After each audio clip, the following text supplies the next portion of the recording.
faith being expressed in markets. This is not addressing the issue. Right? I mean, if you give people more money right now, they're not going to go out and spend it if they're holding up and isolating themselves because they might have coronavirus, right? Or they don't want to get it. So this is the question: are the remedies that we're even seeing proposed addressing the root of the problem here, which is bridging the gap? I think you need to be careful. It's not useless. The uses are limited, but it's not useless. People do need money right now, and they might not go out and spend it, but what they need to be able to do is meet their debt repayments. And that is something the administration and many administrations across the world right now are very concerned about, including Italy, which is why they're trying to do something on the mortgage side. So it may well be limited in use, but I certainly don't think it's useless to help some people, especially on that side. It really pushes against an American ethos that's been entrenched for centuries, literally, and it's a really delicate issue. I would go to what Mike Allen said at Axios yesterday through Brookings Institute, that 44% of Americans are basically trying to find out how to get to the end of the month. You throw on that a legit pandemic with whatever those percentage death rates are, and you really wonder what that 44% does as well. You want to bring in Handsome Golub? I know, he's very excited about jumping in. I can see it. He said he wouldn't speak until the VIX was 55. Jonathan Golub, Credit Suisse Chief US Equity Strategist. Good morning to you, John. Good morning. Your thoughts, your message for clients this morning? Well, can I just jump in on the last? Of course you can. I mean, if you look at those 44% of Americans who are, paycheck to paycheck, that guy is probably not going to be benefited all that much by moving his tax returns by a month. And at least but they got to find a program for those people. Do we all agree a payroll tax cut just doesn't? No, I think more broadly, John, the discussion here is about whether some of these demand side initiatives on the stimulus side are going to be useless or limited in use. Well, I don't think it's useless. They're going to have an effect way after this crisis is gone. But I think that these things, the narrower they are to addressing, displacement in the energy sector, leisure businesses, and displaced workers, and the benefit of being more targeted is it doesn't have to be expensive. It just has to be appropriate. Otherwise, all you're going to see is, as Lisa was saying before, is that this money is going to get saved, and it just doesn't have an impact. Well, I don't mind if it gets saved, and I don't mind if it gets used to pay debt. I don't expect them to go out to a restaurant. I don't expect them to get a flight. The worry we have right now is that people won't be able to make their mortgage repayments. People won't be able to make their loan repayments. And I think the government has a really important role to play there. I mean, if small businesses need to make sure that they have lines of credit available to them so that if they have a hard time making payroll, that the banks are going to lend and the government can backstop that. Those kind of actions, I think, are critical. This is such a guy discussion.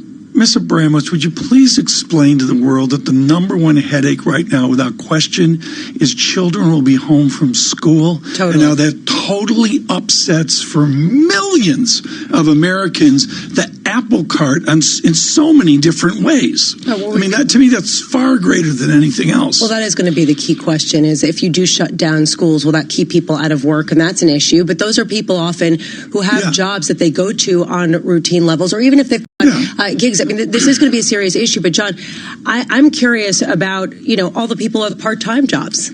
The gig economy right now. I was looking at how Uber and Lyft and some of the other ride-sharing companies are looking at possibly compensating drivers if they have to self-quarantine for 14 days or take off because they're sick. I mean, how much does this expose some of the cracks that's been created by that entire infrastructure? First of all, the answer is yes, it does, and we're going to see that. But I think that the difference between this turning into a recession and not is not whether or not the economy takes a little bit of hit, but whether or not companies decide to lay off workers, or whether those gig workers, there's enough of them that actually creates a problem. If you look at the way that recessions have worked historically, it takes a period of time for a company, especially the labor market is tight. Companies, if they think this is going to be over in the next 2 or 3 months or whatever that period is, they're not going to want to lay off workers if they can avoid it. And they rather take it out of profits in the near term, because hiring that worker back is going to be more expensive. And that's going to be critical. If this lasts longer, then you have a second issue. Yes, as individuals are displaced, but broadly, I don't think you will have that. Futures negative 72 down, futures negative 591. Then take this recession discussion, and it's all earnings for fancy guys like you right now. Forget about that. What's it do to the revenue dynamic, and what does the revenue dynamic in this crisis signal to you 6 months out? Well, first of all, the first quarter is really going to be fine. Why? Because we had a good January and February, and even now we're just beginning to see certain things being closed down. So the first quarter earnings, our estimate is it used to be that we're going to have 6.5% earnings in the first quarter. Now we think we'll have 1%. That's not a great number, but it's not a disaster. The second quarter, we think that EPS for the S&P is going to be somewhere between down 5 and 10%. But it really, the question is, how much longer does it go on? If that's all we're looking at, and you get a bounce in the second half of the year, which we think you will, flat earnings this year, which is what we're calling for, which is not brilliant, but if that's your worst case, that's not terrible. But it has to be, ultimately, it's how quickly we contain this. Can you model what kind of multiple you would put on those earnings at the moment, John? Yeah, I mean, the multiple's going to move. Tom, it keeps harping on this issue with the VIX, but it's super important. If the VIX ends the year at 15, meaning if this thing is reasonably resolved by the middle of the year. Whoa, you said 15.15. 1.5. Not 15.50. No, 1.5. 1.5. But if the end of the question is, where is the VIX on December 31st? Not where's the VIX on Wednesday, but if the VIX on December 31st is back down somewhere in that ballpark, which means that this is now part of our history, then you're going to have a multiple over 18 on the market come year end. How dependent are all of your estimates on the policy response, on the idea that we get a coherent and timely policy response in the United States? Yeah, I'm not assuming that we're going to get something brilliant on policy. What I am assuming, and I think when I talk to institutional investors, they're assuming is that the number of cases is going to rise as we test more people, and the news flow is going to get a little bit uglier over the coming weeks. But if we use the Chinese or Korean experience or whatever, we're going to see in 2 or 3 months from now, the number of cases is going to be shrinking, the number of new cases, and the market's going to say, okay, this thing is now under control. And if that's the way it plays out, then the multiple does rise back up on the Should market. I get out of cash? I'm triple leverage cash. What do you think? Triple leverage. But we have a 3,300 target between now and the end of the year. You're sustaining that right now? No, we went from 3,600 to 3,300. But do I believe that the market will be higher between now and the end of the year? Absolutely. Do I think that we'll see new lows between now and then? Probably. It's Friday. Feels like December. It's the end of the week. The end of the week, December 31st. Feels that way, Tom. It does. Futures negative 71. Dow futures negative 574. John Golub, thank you so much. Good to see you, John. Suisse today. The Bloomberg NJIT STEM report brought to you by New Jersey Institute of Technology, ranked in the top 2% of universities nationally for mid-career earnings of their graduates. Learn more at njit.edu. Here's Bob Moon. Tom, Jonathan, Lisa, good morning. Here's what's making news in science, technology, engineering, and math. Isn't technology a wonderful thing? It brings us together on social media where we can read almost instantly what other people are thinking about the news of the day. Unless, of course, we're really being manipulated with fake opinions designed to rile us up with viewpoints that have no basis in reality. It's happening again in the presidential race. A new report shows that social media accounts linked to Russia not only are being used to disrupt this year's election, it's become harder to detect the posts that aren't what they seem to be. On platforms like Instagram, for example, University of Wisconsin-Madison professor Young Mai Kim found Russian-linked accounts posting inflammatory messages about divisive issues including race relations, abortion, gun control, and immigration. A group of London artists is trying to box in Big Brother. They've started monthly protests aimed at defying facial recognition cameras, painting their faces using a style called CV Dazzle that uses Cubist-inspired designs to thwart the computer snooping. They're concerned about facial recognition's potential for rampant surveillance, lack of regulation, inaccuracy, and how it affects public spaces. Schools across the U.S. are preparing to move classes online if they're forced to by the coronavirus. Some schools have already instituted virtual days during closures caused by the virus. That is leading to concern that some students don't have access to the internet at home. Some schools plan to provide tablets and Wi-Fi hotspots to students. That's the Bloomberg NJIT STEM report. Tom, Lisa, Jonathan. Bob Moon, thank you, sir. Thank you, as always. Let's get you some more headlines. Your news worldwide from New York with John Tucker. Good morning, John. Hey, good morning, Jonathan. The head of the CDC, Dr. Robert Redfield, says the fight against coronavirus is entering a new phase from containment to mitigation. The story in this report from Bloomberg's Ed Baxter. which he says means more closing of communities, sealed off and canceled public events. But he also says much progress now has been made in testing kits. And I'm happy to say now, with LabCorp and Quest both operational as of yesterday, there's really laboratory testing availability to any doctor's office that can go through LabCorp and Quest. HHS Secretary Alex Azar went so far as to say there is a surplus right now and that dissemination is the goal, not supply. In San Francisco, I'm Ed Baxter, Bloomberg Daybreak. A drastic step to control the spread of the coronavirus in the largest cluster in the U.S.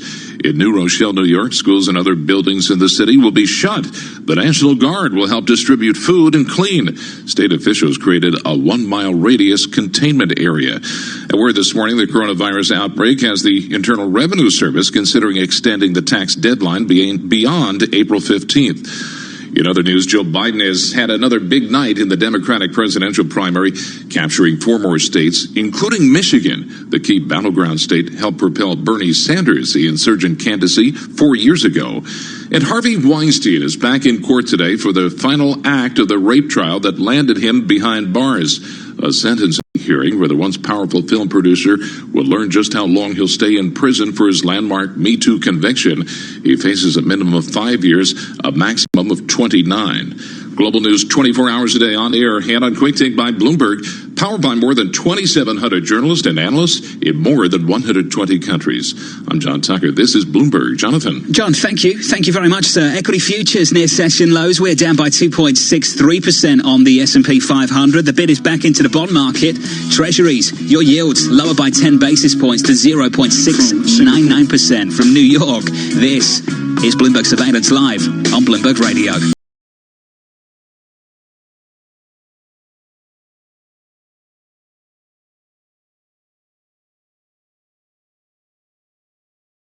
Business of Sports Report. I'm Charlie Pellet. Brought to you by Grainger, America's trusted source for industrial and safety supplies. Visit Grainger.com. The International Olympic Committee and local organizers say this year's Olympic Games are on, but the clock is ticking amid coronavirus fears. The fate of the Tokyo Games touches 11,000 Olympic and 4,400 Paralympic athletes, coaches, and sports officials, local organizers, the Japanese government, and national morale, along with international broadcasters, fans, and world sponsors. Major League Baseball says it does not plan to alter its schedule because of the coronavirus outbreak. In a statement, the league said, quote, while MLB recognizes the fluidity of this rapidly evolving situation, our current intention is to play spring training and regular season games as scheduled. And that's the Bloomberg Business of Sports Report. I'm Charlie Pellet. Message and data rates may apply. T&C and privacy terms can be found at babbel.com/terms. Please don't text and drive. Have you wanted to speak a new language, but you thought it'd be too hard or take too much time? Then try Babbel for free by texting EXPLORE to 64,000. In just 15 minutes a day, you'll be on your way to speaking a new language in just a few weeks. And right now, you can try Babbel for free. Babbel starts out teaching you words and phrases by matching them with pictures. You won't believe how easy the interactive program is. Soon the sentences get a little bigger, and before you know it, you're having simulated conversations voiced by native speakers. And because Babbel is crafted by language experts and uses the spaced repetition method, in just 10 to 15 minutes a day, you'll be speaking the language of your choice with real confidence. With Babbel, you can speak a language. Just text EXPLORE to 64,000 and start your first lesson in the language of your choice for free. Download the Babbel app or text EXPLORE to 64,000 and try it for free. Text EXPLORE to 6. We've all been in one, but how much do you really know about black cabs? For instance, did you know that a black cab has to be tall enough to accommodate an individual wearing a bowler hat? That's a lot of space for you and your briefcase. Or that Free Now drivers can use the bus lanes, the perfect getaway to make your meeting in time.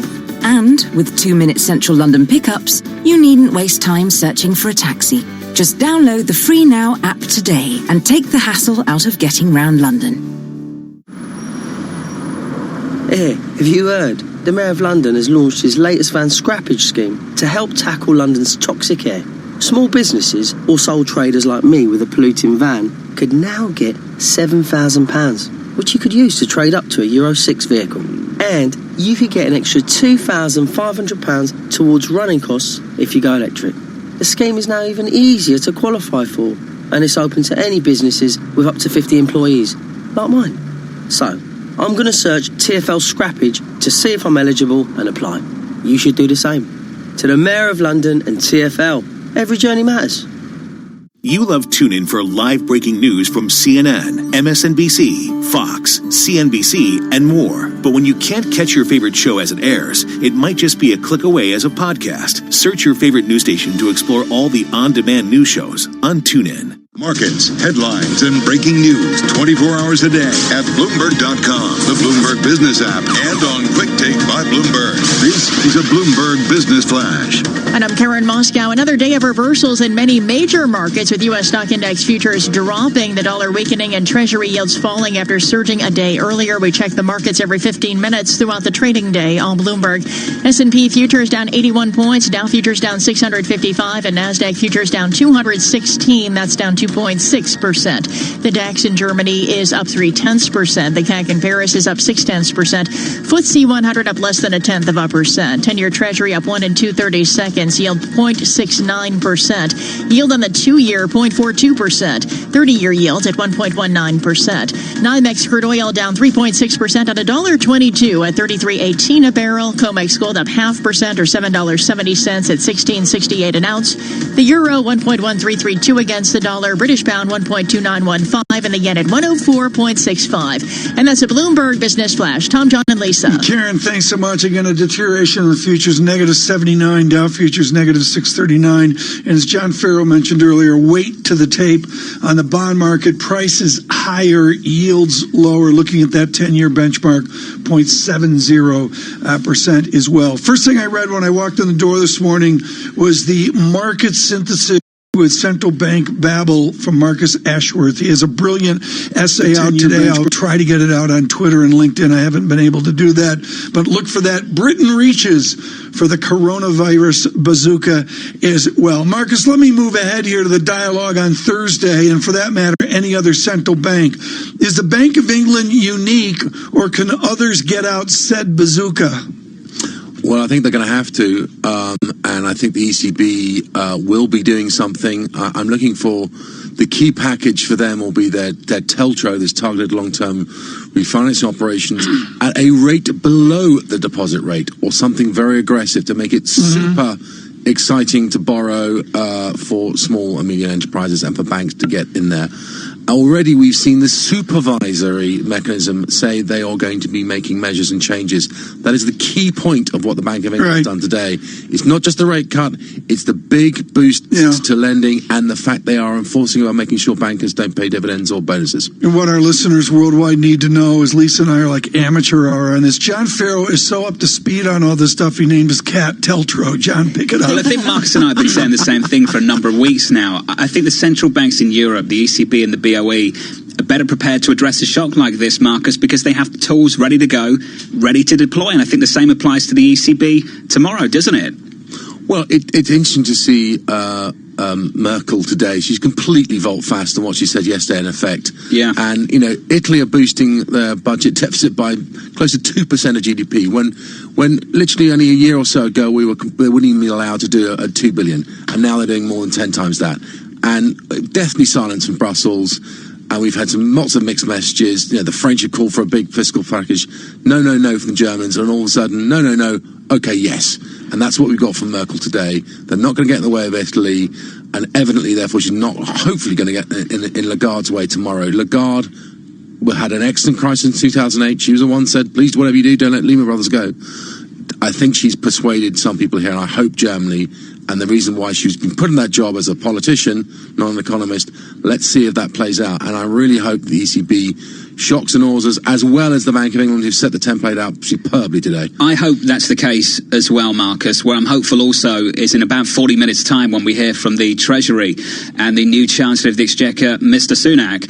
At the moment, the brilliant thing about British politics is that you're in government. If you have a majority and you have a budget, guess what? It becomes law. It happens. Whereas here in the United States, it's a completely different scenario. I just wonder, as you look to the US at the moment, and while we had some weakness overnight into this morning for equity futures, the White House is struggling to put a plan together.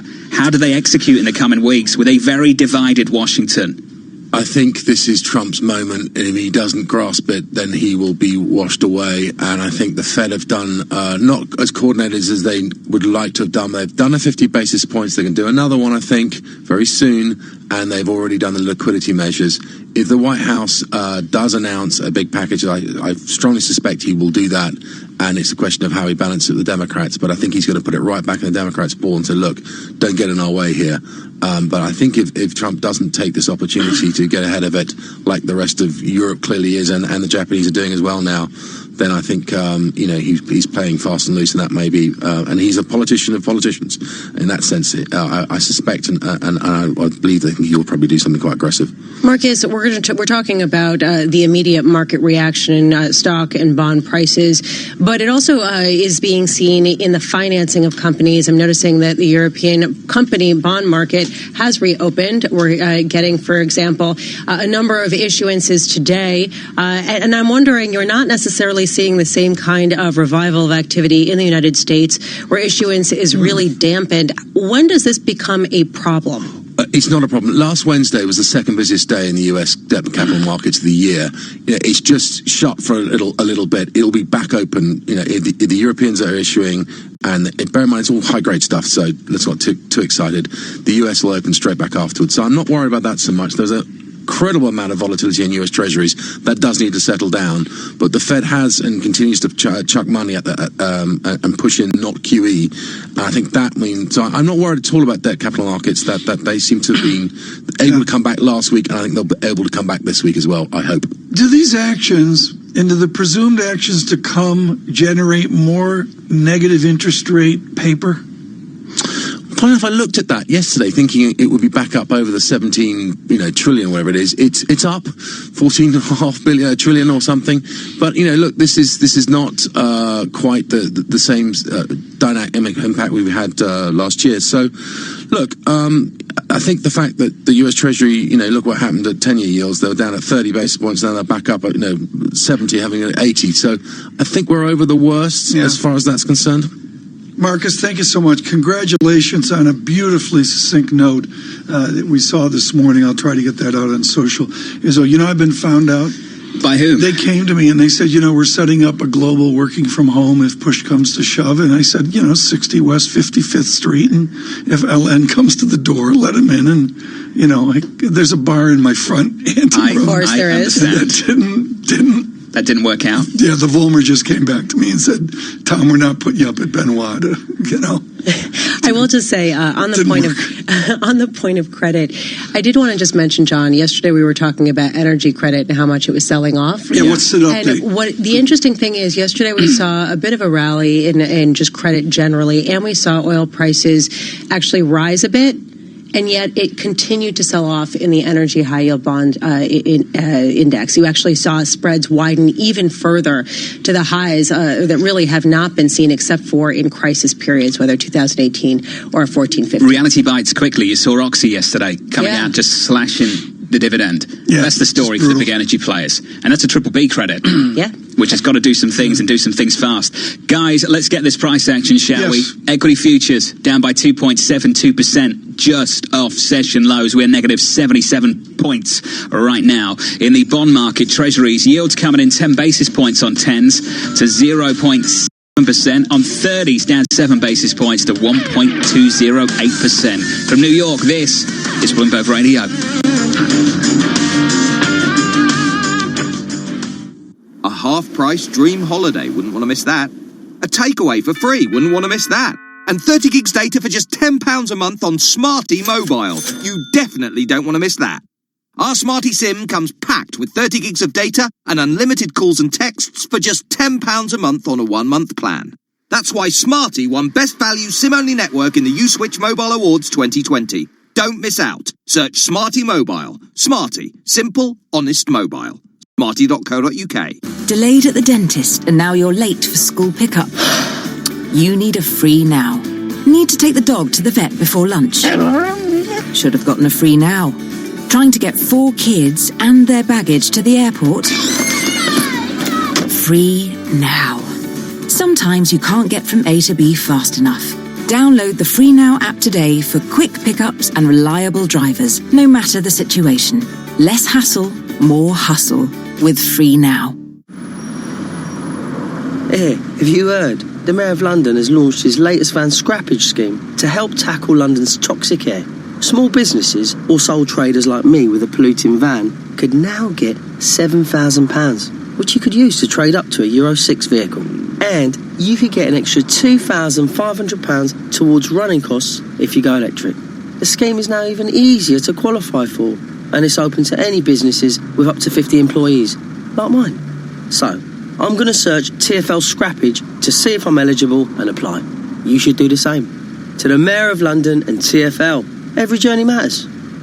Hiya, Johnny from Solihull News. I'm in a right party mood today, mate. It was a roll down in last Saturday's lotto draw, and thousands of you won a bigger share of the jackpot. The shop's been buzzing with winners. Come on, Sandra, let's crank up them tunes. Lotto, from the National Lottery. Your numbers make amazing happen. Rules and procedures apply. Players must be 16 or over. If you look to your left, you'll see Lincoln Cathedral. And over there, the Old Town Hall. On the right, what's his name's house? And we just went past a fountain. And if you look to your right, you'll see McDonald's, where they're serving the bacon roll. Talk amongst yourselves. Back in a minute. Give in to the bacon roll from McDonald's. 3 rashers of delicious bacon in a soft white roll. Served until 11 a.m. Participation may vary. Want to know a quick, easy way to see if your favorite podcasts have a new episode available? Just go to the home screen on your TuneIn app and see the latest editions under the Your New Episode section. Happy listening. You love TuneIn for live breaking news from CNN, MSNBC, Fox, CNBC, and more. But when you can't catch your favorite show as it airs, it might just be a click away as a podcast. Search your favorite news station to explore all the on-demand news shows on TuneIn.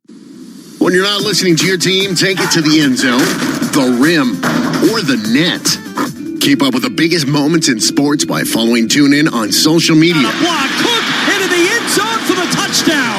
From reminders of the live top games to tips of the best sports stations and podcasts. Welcome to Undisputed. We are live from Los Angeles. I'm Jenny Taft here with Skip Bayless. Follow and tune in on Facebook, Twitter, and Instagram to get the most out of TuneIn. We have to get it right the first time. We always talk about the losers in a trade war. You benefit if you're just further away from China. So that you can too. What are the ramifications if she crumbles or doesn't crumble? Bloomberg Radio, the Bloomberg Business, Radio.com, and iHeartRadio apps, and BloombergRadio.com. Bloomberg, the world is listening. From the financial capital of the world, 24 hours a day at Bloomberg.com, on the Bloomberg Business app, and on Quick Take by Bloomberg. This is Bloomberg Radio. This is Bloomberg Surveillance Economics. We are being taken out of our comfort zone by the coronavirus. Dollar weakness is pretty much a good thing for a lot of the rest of the world. Finance. We are going to see a global demand contraction this year, most likely, for oil. The financial health of the business sector has deteriorated somewhat. Investment. Obviously, the value in high-vol stocks are going to continue to suffer. It looks as though the bond market is talking itself into a recession here. Bloomberg Surveillance with Tom Keene, Jonathan Farrell, and Lisa Abramowitz on Bloomberg Radio. Good morning, everyone. John Farrell and Tom Keene. Lisa Abramowitz with us today, of course, as we look at the futures, negative 77, Dow futures, negative 619. The VIX doesn't move, 53.42, really buttressed right up against those difficult times of a few days ago. Michael Purvis will be with us here in a bit. Really important discussion, linking in all these events to what it means for dollar. And, John, I'm just going to go to one sentence here from Governor Carney today. Folks, I can't convey, for those of you waking up across America, the importance, the moment of his final paragraph of his final statement acting as Bank of England governor. This is prudence with a purpose. It's resilience with a reason. For Americans, John, it was stunning to see how organized and how cogent an institution was today, like the Bank of England. Yeah, I'm often highly critical of policymakers, but when it comes to the Bank of England, in a moment like this, fantastic. Looking at what Governor Carney did today, together with the MPC, all the right things. Cutting the interest rate, remember that for the SMEs, for the small and medium-sized enterprises in the UK, very tied to floating rate, to bank rate. So when bank rate comes down, those rates adjust for those companies really quickly. Focusing on lending to them, really, really important. Making sure that the banks can bring down the capital buffer just a little bit so they can lend if they need to. Super important. And it comes on a day when the Treasury in about 30 minutes and the Chancellor of the Exchequer is going to announce the budget. This is what coordination looks like. We see in a crisis somebody in a room, it'll be Bernanke with the Secretary of Treasury with somebody else as well. It's a rare image in America. How close is the Bank of England to the Chancellor of the Exchequer? Really close. Really close. Back and forth all the time. Always and all that. talking. But I also think that Chairman Powell is speaking to the administration as well. What has been original about this moment is that Governor Carney is stepping down and Governor Bailey is coming in. And they were both there in the room at the same time. And I joked with Michael McKee this morning, at least one central bank is doing the right thing. And he laughed at me and he said, but it took two governors. And that's the moment we're in right now in the UK. It really is all hands on deck. Just to take a big step back, because we are seeing the ECB ready to take action tomorrow at the meeting. There is a question, how much are market participants depending on policymakers to coordinate, to create some bridge financing, bridge programs to get us to the middle of the year so we can figure out the path forward with coronavirus in order to buy anything, right? I mean, how much is this going to basically determine the market view going forward versus just a short-term disruption where everything will just sort of revive and pick up where it left off afterwards, like Jonathan Golub of Credit Suisse was saying? I think this is an important point. How important is the policy to actually be sufficient at this moment? Well, really super important. I said a number of weeks ago that we face a temporary shock, and I think most people would agree that this shock will be temporary. How temporary it will be is dictated not only on the medical side, but of course the policy side. How do we build a bridge to the second half of this year? That is absolutely critical. And we're starting to see the right policies from the UK. I'm just not seeing it enough elsewhere. In 2 or 3 times in their press conference, I listened to every word of it. They made very clear, both the governor and the governor designate, that they will be watching banks to be sure they do the right thing for the people of the nation. I really have never heard that from other central banks at any time. Get it done, pass it on. Yeah. That argument's going to continue forever. Put a bit more pressure on the banks and make sure they lend and help the people that need the help. And I go back to a point I made a little bit earlier. For the people that can't make those mortgage payments because they've been sent home, they don't have the income that they did have the month before. That's what they're worried about here. You need to be able to work with the banks, and the banks need to be able to work with the people to give people a little bit of a break for a couple of months, because this will pass. But if they allow people to start defaulting on things for no good reason, then we got a problem. Well, they made that clear. Let's do 32 seconds here on the data just to frame it up before Mr. Purvis steps in. Negative 72 on futures, 27.93. Dow futures negative 581, 24,268. Do you hear any strategists down calling bottom? No, not yet. I don't hear it yet. I've heard a couple of people saying they want to buy into this, but I don't think anyone wants to buy into it with confidence. And if anyone sounds confident on a program like this, step away from the radio, because this is a moment for humility. This is a low conviction, low information world, and we've really lacked humility over the last 6 weeks, I think, as we bid this market up to all-time highs in the middle of February. Michael Purvis with us, with Tallback and Capital Advisors, and what is so important about his perspective and a huge call on Asian DXY, which is a Pacific Rim call a couple of years ago. He's always trying to link these market gyrations, folks, into dollar dynamics. And you and I know, Michael, that the dollar history is stronger dollar always gets a global response, doesn't it? Yes, it does, particularly in times of stress. And I think, Tom, last week, right after the cuts, I was thinking about them. And of course, the markets, on the face of it, were rejecting them. Equities were selling off hard and so forth. And, when I was thinking about it, I ended up coming to the conclusion that it really wasn't about, yes, John, the lower mortgage payments are absolutely part of that. Right, and that's very, very important.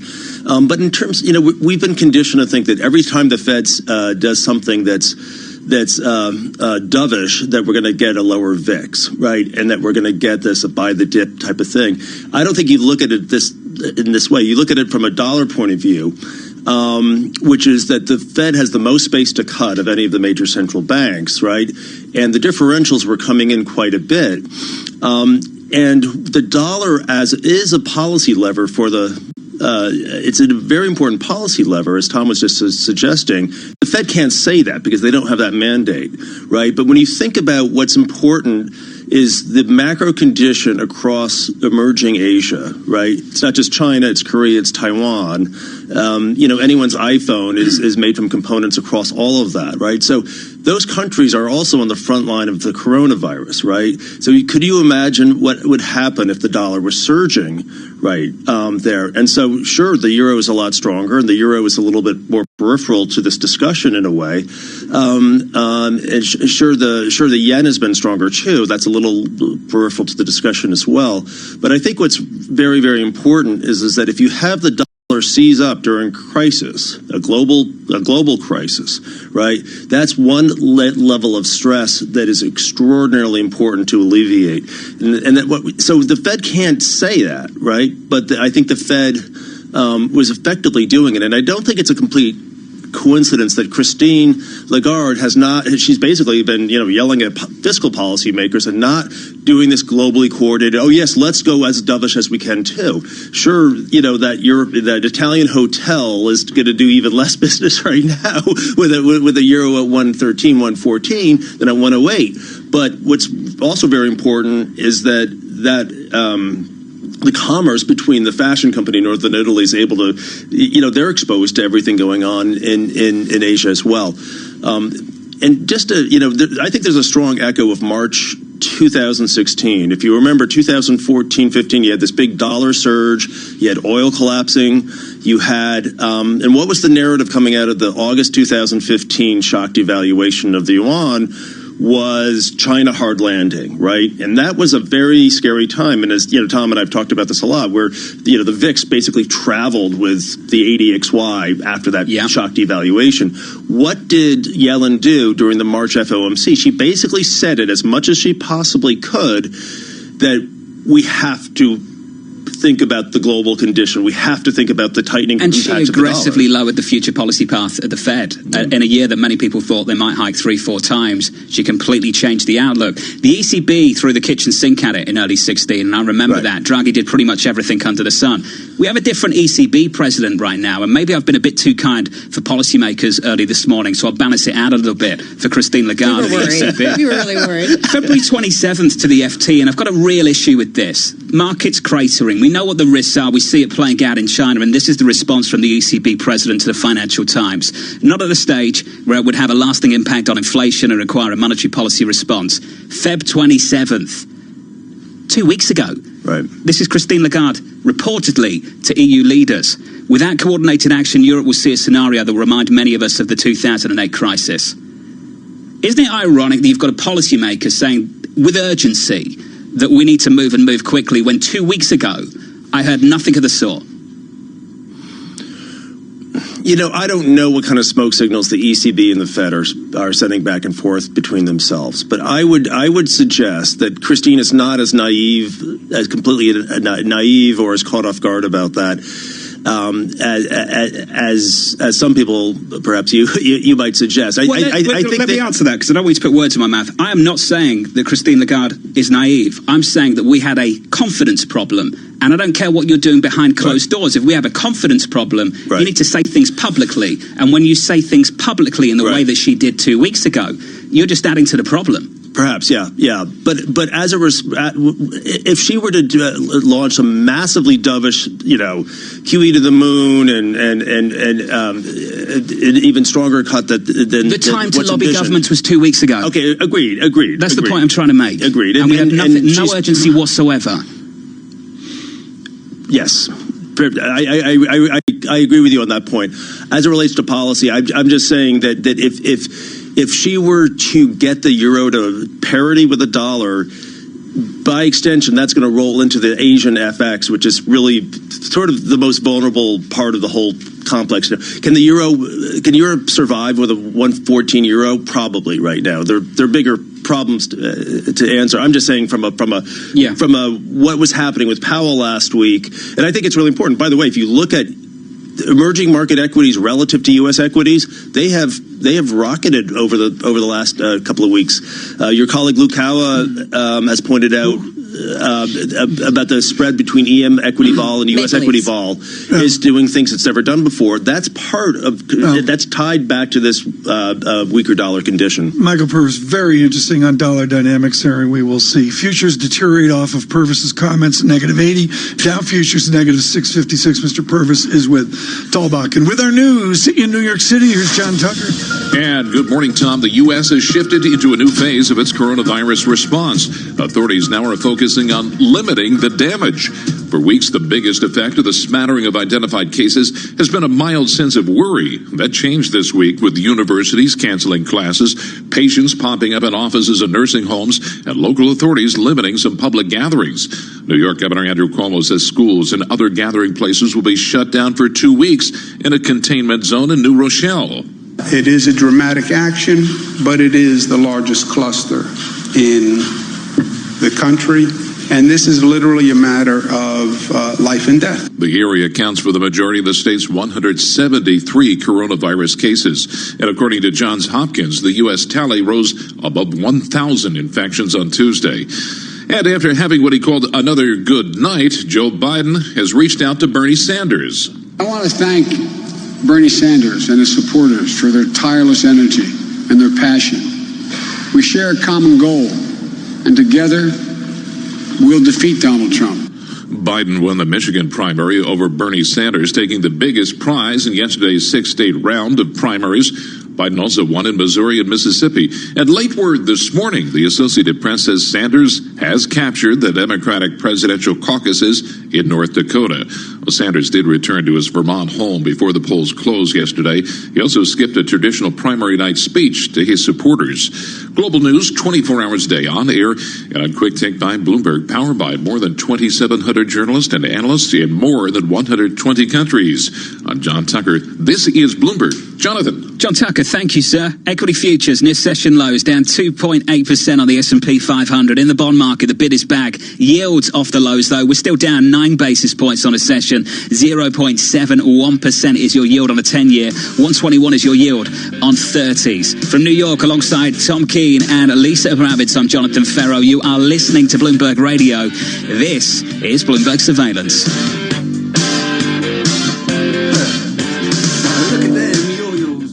Asset managers who seize change to launch new strategies, add distribution channels, or exploit new technology to re-engineer the investor experience are often rewarded. However, in an industry paralyzed with complexity, few act with agility or decisively. Few run their businesses strategically, yet the most competitive managers in the market know with the right partner and a flexible operating system, you can. Go boldly toward change with SEI Investment Manager Services. I'm Steve Meyer, president of SEI's Investment Manager Services. At SEI, we understand the emerging forces that will define success for asset managers and what firms will need to compete tomorrow. That's why we continually optimize SEI's global operating platform. If your business requires greater agility, our advanced technology, integrated best-in-class systems, and multi-asset expertise can be your catalyst for business transformation. With SEI Investment Manager Services, you lead the charge in a competitive marketplace. Learn more at SEIC.com/seize change. Business is constantly evolving. Is your financial printer evolving to keep ahead of the curve? At Command Financial, we are redefining financial printing by providing industry-leading expertise, leveraging technology, and honing processes and best practices. Every day, Command helps SEC registrants, as well as members of their working groups, including securities attorneys and investment bankers, prepare, file, and disseminate regulatory and disclosure documents, such as registration statements, M&A documents, and mutual fund prospectuses and reports. Command provides a full range of services to help you effectively complete your deal, meet your disclosure requirements, and achieve your shareholder communications objectives. Visit our website at commandfinancial.com and learn how we're evolving, not only with the times, but also with your business requirements. Command Financial, redefining financial printing. Delayed at the dentist and now you're late for school pickup. You need a free now. Need to take the dog to the vet before lunch. Should have gotten a free now. Trying to get 4 kids and their baggage to the airport. Free now. Sometimes you can't get from A to B fast enough. Download the Free Now app today for quick pickups and reliable drivers, no matter the situation. Less hassle, more hustle with Free Now. Hey, have you heard? The Mayor of London has launched his latest van scrappage scheme to help tackle London's toxic air. Small businesses or sole traders like me with a polluting van could now get £7,000, which you could use to trade up to a Euro 6 vehicle. And you could get an extra £2,500 towards running costs if you go electric. The scheme is now even easier to qualify for, and it's open to any businesses with up to 50 employees, like mine. So, I'm going to search TfL Scrappage to see if I'm eligible and apply. You should do the same. To the Mayor of London and TfL, every journey matters. Matt Letizia, what did you make of that performance today? Well, it really was a game of two halves, to be honest, Jeff. Leicester came out in the first half really... Letiz? What's up, Jeff? Run for it! What the... Move over, football. Cheltenham coming through. And Sky Bet are on the charge with a roaring first race special every day of the festival. Sky Bet, that's betting better. Applies to first bet on the first race at Cheltenham on the main race market only. Place terms apply. Eligibility restrictions. Offers vary each day. Check site for details. T's and C's apply. 18 plus. BeGambleAware.org.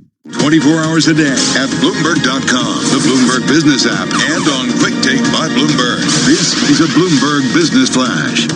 And I'm Karen Moscow. It is 8:17 on Wall Street, and futures are lower this morning. We go to the First Word breaking news desk for today's morning call. Here's Bill Maloney. Bill, good morning. And good morning, Karen. U.S. futures have added to their losses since the last time we spoke, with Dow futures now down 682 points. S&P's drop 83, and NASDAQ futures are lower by 221. The U.S. 10-year yield at 0.71%. Gold is higher by 18. Oil is down.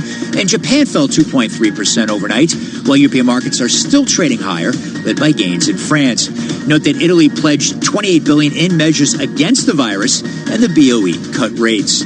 Back in the U.S. on the economic front at 8:30, the Consumer Price Index, and at 2 o'clock, the monthly budget statement. In other news, Adidas forecasts that the virus will cut Q1 profit in China by about $500 million, and the U.S. is mulling extending the April 15th tax deadline due to the virus. In deal news, Pepsi is buying Rockstar Energy for $3.85 billion. And wrapping things up, AutoNation was raised to neutral at JP Morgan. Air Products was raised to overweight over at Wells Fargo. Live from the First Breaking News Desk, I'm Bill Maloney. Karen? Bill, thank you. And to hear live breaking news over your Bloomberg, type squawk on your terminal, SQUAWK. That's a Bloomberg Business Flash. Tom, John, and Lisa. Karen, thanks so much. Futures deteriorate negative 79 now to negative 85. We're really getting some damage out there with Dow futures. Call it negative 700 right now. The VIX just within a little bit of that 54 level of the agony of a couple days ago, and we'll see where we go in the next hour as well. John, can we say that interest rates correlate this deterioration in the market? Yeah, sure you can. Bond market's bid, equities lower. Yeah, price up on bills, notes, and bonds, and yields coming in 0.69% in the 10-year yield. We are thrilled to bring you Megan Crane joining us from our Washington office to pick up the debris on a mini Super Tuesday. Megan, is it over? I mean, grizzled pros like you and Craig Gordon and the people doing this 25-8 for Bloomberg, is it sort of like, okay, there was this frenzy and, you know, person A dropped out, person B dropped out, person C dropped out, and it's like so over that you guys take off the next X number of weeks till the conventions? Well, good morning. I wish I could take off the next couple of weeks before the convention. Is it over? We definitely would say that Biden had a really big night. He won the biggest prize in Michigan, but it's not over till it's over. It's pretty difficult for Sanders to make an argument that he could still win, but, you know, there's still a race, so I'm certainly not going to call it tonight or this morning. Okay. Well, Megan, there is a question about how the fact that we aren't seeing the big gatherings, the rallies, the other sort of meetings that normally mark the election cycle, we're not seeing them now because of fears of the coronavirus. That's right. How does that reshape the election cycle? You know, I think we're in a real realm of the unknown. No one knows what's going to happen. Without traditional campaigning, how do they get their messages out? Who does it hurt most? I suppose, Wow, that's hard to say. I guess Sanders on that would be my first instinct, because he was known for gathering big, excited crowds of young people. He was really focused on trying to energize people who didn't normally vote to get out and vote. And that's one way to do that. But again, we just don't know what's going to happen, the way the virus is impacting everything else. This all comes back to turnout, not only turnout for the President of the United States, but turnout for the former Vice President of the United States. That's what right. have you and our team learned about the turnout dynamics that's not in the zeitgeist right now? Give us a turnout brief. Yeah, so I don't have those numbers right in front of me, but I can tell you turnout was very big last night, really across the board, much more than people had anticipated. Okay. There were long lines, which is a different logistics problem. But Democrats are energized. Certainly they were yesterday, and willing to come out and vote mostly on behalf of Biden and make their voices heard. How that's going to play out with the virus and then in November is another unknown, unfortunately. Can we address the elephant in the room? Please. Why are you looking at me? The former vice president is quite clearly exhausted. Yes. Now, it's not for me to make any comments outside of that, but when I listen to this particular gentleman deliver a speech, it's very difficult to listen to right now. When I see videotape of him speaking to supporters and people that may not be supporters of him, it's very difficult to listen to right now. The last thing, from my humble perspective, that the former vice president needs is a drawn-out campaign going up against Senator Sanders. This needs to get done with, and quick. Oh, Megan, this is critically important, and you have to be British to bring up something so rude, but the fact is John Farrow's dead on. He's absolutely dead on this. What's the condition of the vice president is he steels himself to take on a guy who thrives on the tension of a campaigning. All of our candidates for president right now are in their 70s, and maybe subject to fatigue. I can't really answer that. I think that Joe Biden is portraying himself as vibrant and is doing the best he can to do that. What impact that'll have and whether that's a convincing argument, I can't really say. But they're all, older, and they're all three of them, and they all face similar challenges. Megan, thank you so much. Megan Crane with us from Washington as well this morning. Let's get back to the markets just because we've seen a real deterioration. John, I know you came in late today, but we were like negative 70 at the time, and we're down 11 points. I was up at 3 a.m. when they cut rates. 81. I know you got a call from Carney. There's something incoming, John. Negative 81 on the futures. Dow futures negative 69. To me, the character of this is, as you said earlier, nobody's calling bottom, but I don't even hear people calling, further down. There's like a real numbness technically to what a lot of people are saying right now. The president did something that he did back in August, and I think a lot of people will remember it, when he turned around on August 26th. Do you remember this? China called last night. Our top trade people said, let's get back to the table. Do you remember that? Yep. Equities were down hard. We could never verify the call. Yep. It was never about whether the call happened. It was about the signal that the president wanted to get back around the table with the Chinese and strike a deal. March 9th, 2020, markets rolling over aggressively. Quote, I will be here tomorrow afternoon to let you know about some of the economic steps, which will be major. Guess what? They never came. But it was always about the signal that the administration was working on a plan. August was a different moment. This administration had some real control of the outcome with the Chinese, that if they wanted to get back to the table, they could and strike a deal, and ultimately they did. We're in a different world right now. So the president's taken a leaf out of central bankers' book, which is you promise to come up with a plan, you say you've got one, and then you figure it out after you've said it. In a moment like this, though, every day that goes by, when you start to lose market confidence, it gets so much harder to get it back. And every day that goes by without a plan like the one we're seeing emerge in the United Kingdom today, the damage done or the perceived damage to the UK economy or the US economy is so much greater. And that is exactly the point that Tiffany Wilding of PIMCO highlighted in a note yesterday, where she was saying a liquidity issue can easily become a solvency issue. And that's what we're seeing reflected, frankly, right now in the market action. I'm looking right now at that fear gauge in credit markets, the CDX index, the credit default swap index, that surged the most since the financial crisis earlier this week. And it's at new post-2016 highs. It's still climbing. You're still seeing a flattening of a yield curve, that we're reverting back to that, even though we are seeing rates so low. And again, longer-term inflation expectations in the United States, the lowest since 1999. Part of the bid into treasuries, your yield on a 30-year 120, on a 10-year around about 70 basis points. From New York, you're listening to Bloomberg Radio.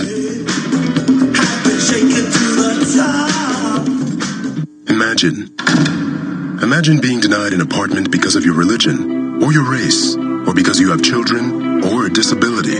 It's so wrong. Yes, but who has the power to stop this? You do. Each of us has the power. The law is on your side. It's illegal for landlords to discriminate because of race, color, religion, sex, national origin, disability, or familial status. If you suspect that you have experienced housing discrimination, file a complaint with HUD immediately so we can investigate it. Fair housing is your right. Use it. To learn more, visit HUD.gov/fairhousing. That's HUD.gov/fairhousing. Or call 1-800-669-9777. 1-800-669-9777. A public service message from HUD in partnership with the National Fair Housing Alliance. Why do hedge funds and other alternative managers rely on Pershing for a highly personalized experience? Mark Alderati, a managing director at BNY Mellon's Pershing and head of Prime Services, explains. In today's fast-paced environment, where the only constants are change and volatility, you need a prime broker who's both steady and agile, focused on supporting your needs so that you can focus on growing your business and producing results. Exceptional client service and advocating for our clients is at the core of what we do. Our award-winning high-touch team is just one of the benefits of working with BNY Mellon. We help alternative investment managers create great experiences for their clients. Whether it's customized financing, securities lending solutions, platform access, or outsourced trading, BNY Mellon's Pershing is a prime broker who's committed to this business and dedicated to meeting your evolving demands. To learn more about the unique and industry-leading solutions for hedge funds and other alternative managers, visit Pershing.com. Pershing LLC. Member FINRA, NYSE. Hey, have you heard? The Mayor of London has launched his latest van scrappage scheme to help tackle London's toxic air. Small businesses or sole traders like me with a polluting van could now get £7,000, which you could use to trade up to a Euro 6 vehicle. And you could get an extra £2,500 towards running costs if you go electric. The scheme is now even easier to qualify for, and it's open to any businesses with up to 50 employees, like mine. So, I'm going to search TfL scrappage to see if I'm eligible and apply. You should do the same. To the Mayor of London and TfL, every journey matters.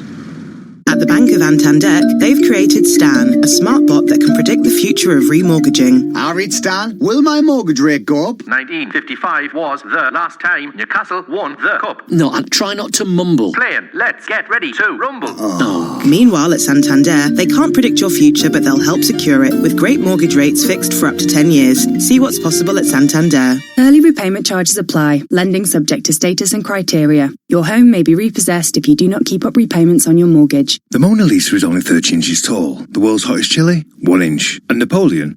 Taller than a Great Dane, but only by 71 centimetres. Who says small can't make an impact? The Peugeot 108 Allure is now available for just $159 per month, with $159 initial rental. Our small but mighty car that doesn't have to cost you a small fortune. Peugeot Motor Company PLC, a credit broker not a lender, will introduce you to PSA Finance UK Limited. Personal finance lease, 48 months at $159, 18 plus, guarantee may be required. Terms, eligibility and return conditions apply. You will not own the car.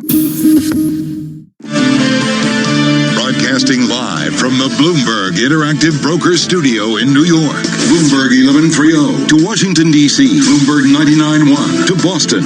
Bloomberg 106.1 to San Francisco. Bloomberg 960 to the country. Sirius XM Channel 119 and around the globe. The Bloomberg Business app and BloombergRadio.com.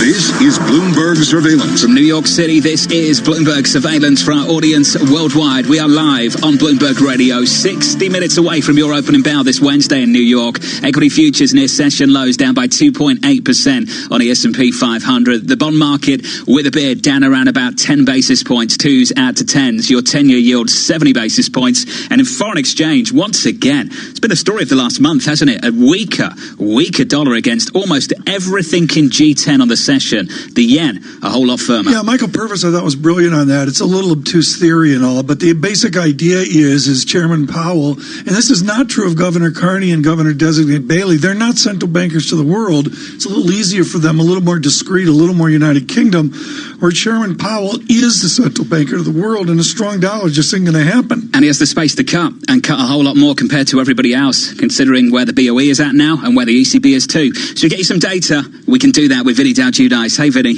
Good morning. Consumer Price Index February in the U.S. up 0.1%, same as the prior month. Core excluding food and energy up 2.3%. Year over year, the Consumer Price Index slowing a bit, up 2.3%. So inflation generally tame. Housing mortgage applications, a measure of home refinancing, soaring to the highest in more than a decade after the Fed cutting interest rates in an emergency move last week. Finally, one more statistic, really important today from the CDC. When you scrub your hands, at least 20 seconds to scrub your hands. Need a timer? Hum the Happy Birthday song. Happy Birthday, Tom Keene, for example, twice from beginning to end. I'm Vinny Dowd-Giudice. Let's go back to Thanks, work. Vinny. It's a big deal. I think everyone is noticing how much they've ripped up their hands in the last couple of weeks. Everyone's scrubbing in. the big debate. People are finally washing their hands properly, and now their hands are basically raw. But here's the debate: bar of soap or the squishy liquid bottle stuff? I've always been about the squishy liquid bottle stuff. Well, I knew that. I'm like a bar of soap guy. You're a bar of soap kind of guy. I got a manly, huge bar of soap that... Do you really? They're like 8, 9, 10 places. What's a manly bar of soap? It's a really big one. He basically rubs his entire arm on it. It's from the north of England. It's like, they found it's from sheep. Goat's milk. Eating grass or a Roman ruin, by Hadrian's Wall. I have liquid soap, for the record. You have liquid? Yeah, why did I know that? Yeah. Well, I mean, it's too messy. It's too messy. Isn't it more hygienic just to have the liquid soap? Yeah, I'll give you hygiene. I get it yelled all day about that. Why don't you bring in Megan Green here with some really interesting... What's great about her is she's got a fancy British education as well, so she can really do the transatlantic thing. To be honest, knows Europe better than anyone I speak to on a regular basis. Megan Green joining us now, Harvard Kennedy Senior Fellow. Megan, let's get straight to Europe. The ECB tomorrow. Christine Lagarde coming out and telling EU leaders reportedly that if they don't act, we could have an outcome that reminds us of 2008. Your thoughts on that line? Yeah, I mean, I think that's pretty stark. I think it's probably a bit overdone, except for where Italy is concerned, right? Because Italy still has a massive debt burden. They're almost certainly in recession. They're going to go further into recession with the entire country in lockdown. And so then, you could get some throwback to the sovereign debt crisis. But I do think that the ECB has more tools now than they had in 2008, which is a good thing. I'm just not sure they're going to use them this week. So I think they'll probably end up cutting rates, and they'll probably announce more QE. I don't think that will help much at all.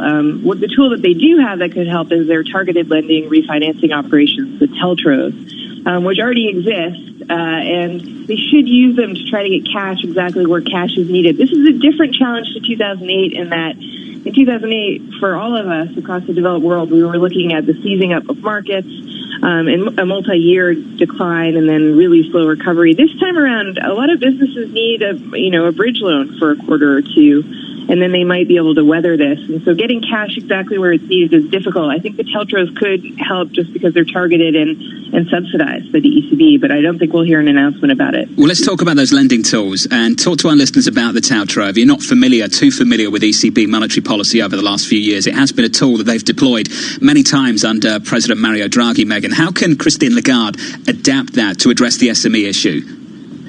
So she could offer TLTROs at its own rate rather than at the deposit rate right now. So right now, banks can borrow from the ECB at the deposit rate, which is negative, so they get paid, as long as they lend onto the real economy. And so it can be targeted more specifically to lending onto the SMEs or to lending to small companies in distress.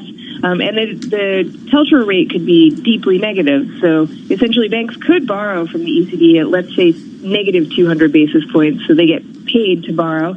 and then they could lend it on to distressed companies at negative rates as well. So they benefit from a carry trade, but everybody gets subsidized by the ECB, essentially. Megan Green, in honor of all the people listening to this who studied some of this in some books at some time, what you're discussing almost sounds like devious or affected or funny money procedures. Is there any evidence any of this will work without some form of consequence out there?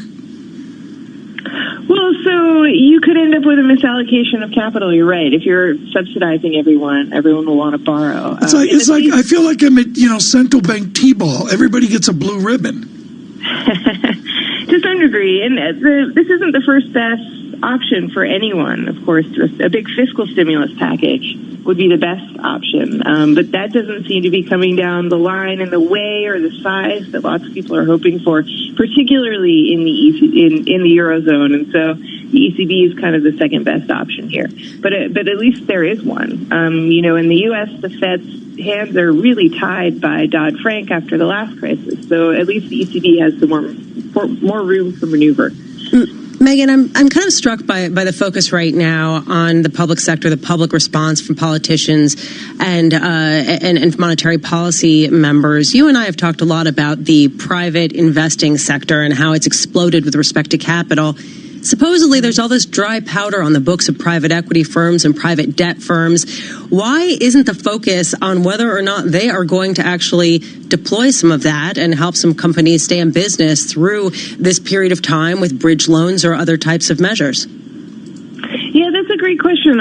So for starters, I'm not sure that there is a perception that there's tons of dry powder out there in the private markets, partly because we just don't know what's sitting on their books. So it's possible that they don't have any dry powder at all. And there's, for example, a lot of CLOs sitting out there that could go under. So I think that the credit worry certainly applies to private markets as well. But secondly, the private actors are in the business of making money. So it might be in their best interest to provide bridge loans, but they're under no obligation, that's for sure. So I think what we need to see is numbers that are so big coming out of fiscal or monetary authorities that are targeted to get us through these couple months, quarter or two, where we need to get cash where it's desperately needed for individuals and small corporates. Megan, there also is a proposal out by German regulators to possibly ease up on some of the capital requirements for banks. Basically, they don't have to hold as much capital if they use that money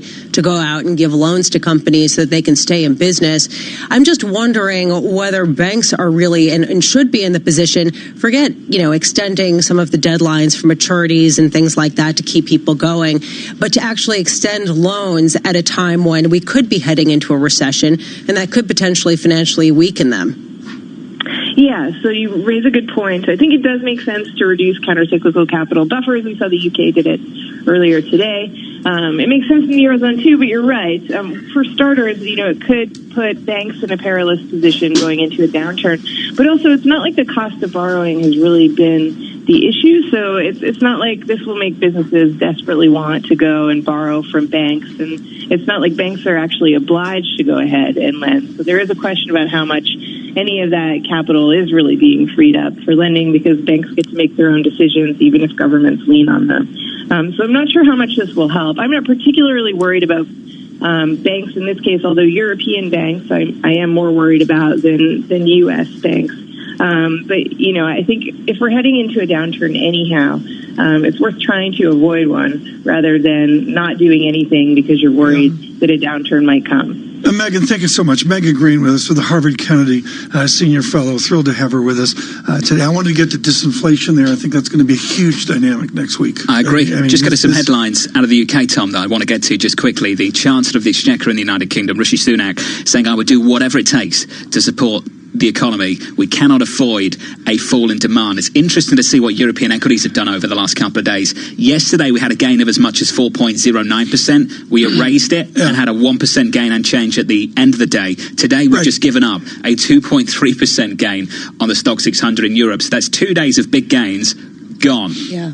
John, I want to mention this with the Chancellor of the Exchequer, Mr. Sunak, who, of course, replaced Mr. Javid. I read his bio today, and it's just extraordinary. His parents were first-generation immigrants into the United Kingdom. He clearly grew up with an education-first attitude, Fulbright scholar to Stanford, MBA. A fantastic story. Brilliant story. The whole story, like so many other stories I see, it's so shockingly different than what we perceive in the United States of America. It's so refreshing, and it's refreshing. It's coming from the Conservative Party. It's coming from a centre-right party in the United Kingdom, and it's not coming from the left. What will we see in the budget today? I had the privilege once of being at Parliament on the day of the budget, and I'm sorry, it was basically Greek to me. I was literally in the room where they bring out the boxes of the books, and all the journalists are in a lather, and I'm like, yeah, okay, can we go for tea? It's a very cool moment. What you will do is you will get some independent forecasts from the Office of Budget Responsibility. They offer the growth forecast independently, and then the government shapes its policy around it. What's interesting about this is I imagine that those forecasts are now very stale,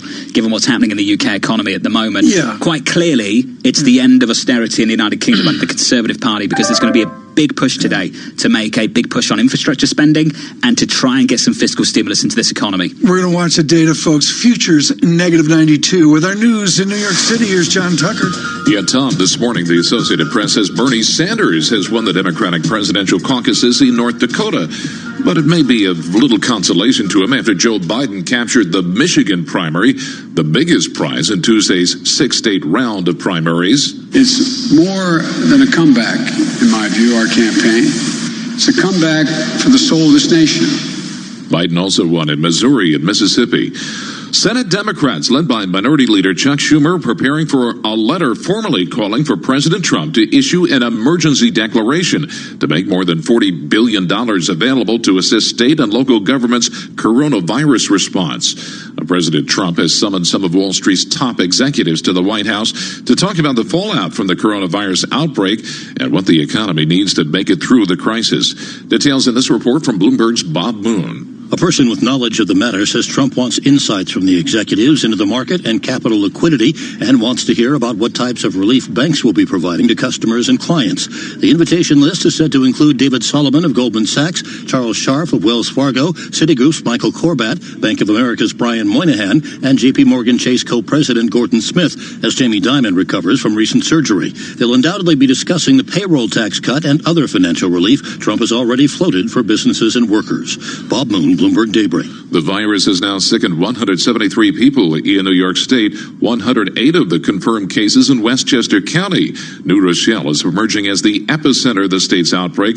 That's where the state's planning to deploy the National Guard. And the U.S. Treasury Department considering extending the 2019 tax filing deadline beyond April 15th to provide relief from economic disruption caused by the coronavirus outbreak. Global news 24 hours a day on air and on Quick Take by Bloomberg, powered by more than 2,700 journalists and analysts in more than 120 countries. I'm John Tucker, and this is Bloomberg. Jonathan. John Tucker, thank you, sir. Thank you very much. Equity futures session lows down by 3.2% as we await the White House's response on the economic side. On the fiscal side, we get the UK response coming through the Bloomberg, and I think it's worth pointing out once more on this programme that when the British government acts with its budget, that budget actually gets enabled. Yeah. Those tax cuts go through. That spending happens. They don't have to negotiate with anyone. They have a majority. It gets pushed through Parliament. It's done. That's the difficulty here in the US, Tom, that when the administration wants to do something, you can't say that they got to get together with the divided DC. John, we're ignorant about this. From New York City this morning, no ignorance for our listeners or around this table. This is Bloomberg Surveillance. I'll be here till the end of time. This is your Bloomberg Real Estate Report. I'm Denise Pellegrini. Coronavirus has some home builders nervous. So it is a concern, and right now the main risk is that you have buyers who would otherwise be out shopping for homes who are deciding to stay in, for fear of contracting the virus. But Drew Redding, analyst for Bloomberg Intelligence, says it's not all gloom and doom. Provided that the economy doesn't take a major hit, which is obviously still up in the air, we think that housing will continue to be pretty strong. That, he says, could mean people put off plans to buy a home, but only temporarily, as low mortgage rates entice them back to the market. People looking to China for clues about the future of U.S. home builders in the time of coronavirus might not be feeling so cheerful. More than 100 real estate firms declaring bankruptcy in China in the first 2 months of the year, and S&P Global says more pain could be on the way for Chinese banks and for Chinese property firms. And that's your Bloomberg Real Estate Report. I'm Denise Pellegrini.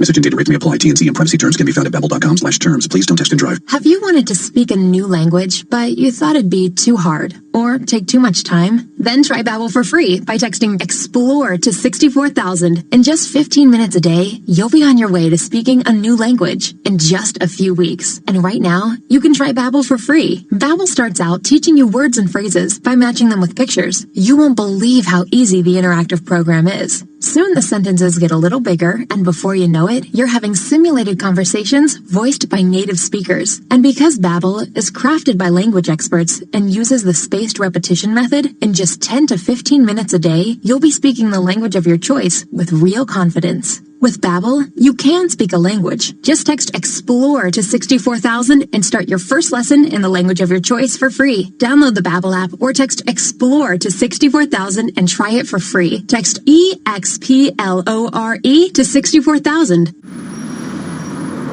Hey, have you heard? The Mayor of London has launched his latest van scrappage scheme to help tackle London's toxic air.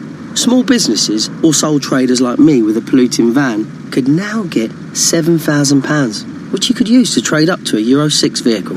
And you could get an extra £2,500 towards running costs if you go electric. The scheme is now even easier to qualify for, and it's open to any businesses with up to 50 employees, like mine. So, I'm going to search TfL scrappage to see if I'm eligible and apply. You should do the same. To the Mayor of London and TfL. Every journey matters. Matt Letizia, what did you make of that performance today? Well, it really was a game of two halves, to be honest, Jeff. Leicester came out in the first half really... Letiz? What's up, Jeff? Run for it! What the... Move over, football. Cheltenham coming through. And Sky Bet are on the charge with a roaring first race special every day of the festival. Sky Bet. That's betting better. Applies to first bet on the first race at Cheltenham on the main race market only. Place terms apply. Eligibility restrictions. Offers vary each day. Check site for details. T's and C's apply. 18 plus. BeGambleAware.org.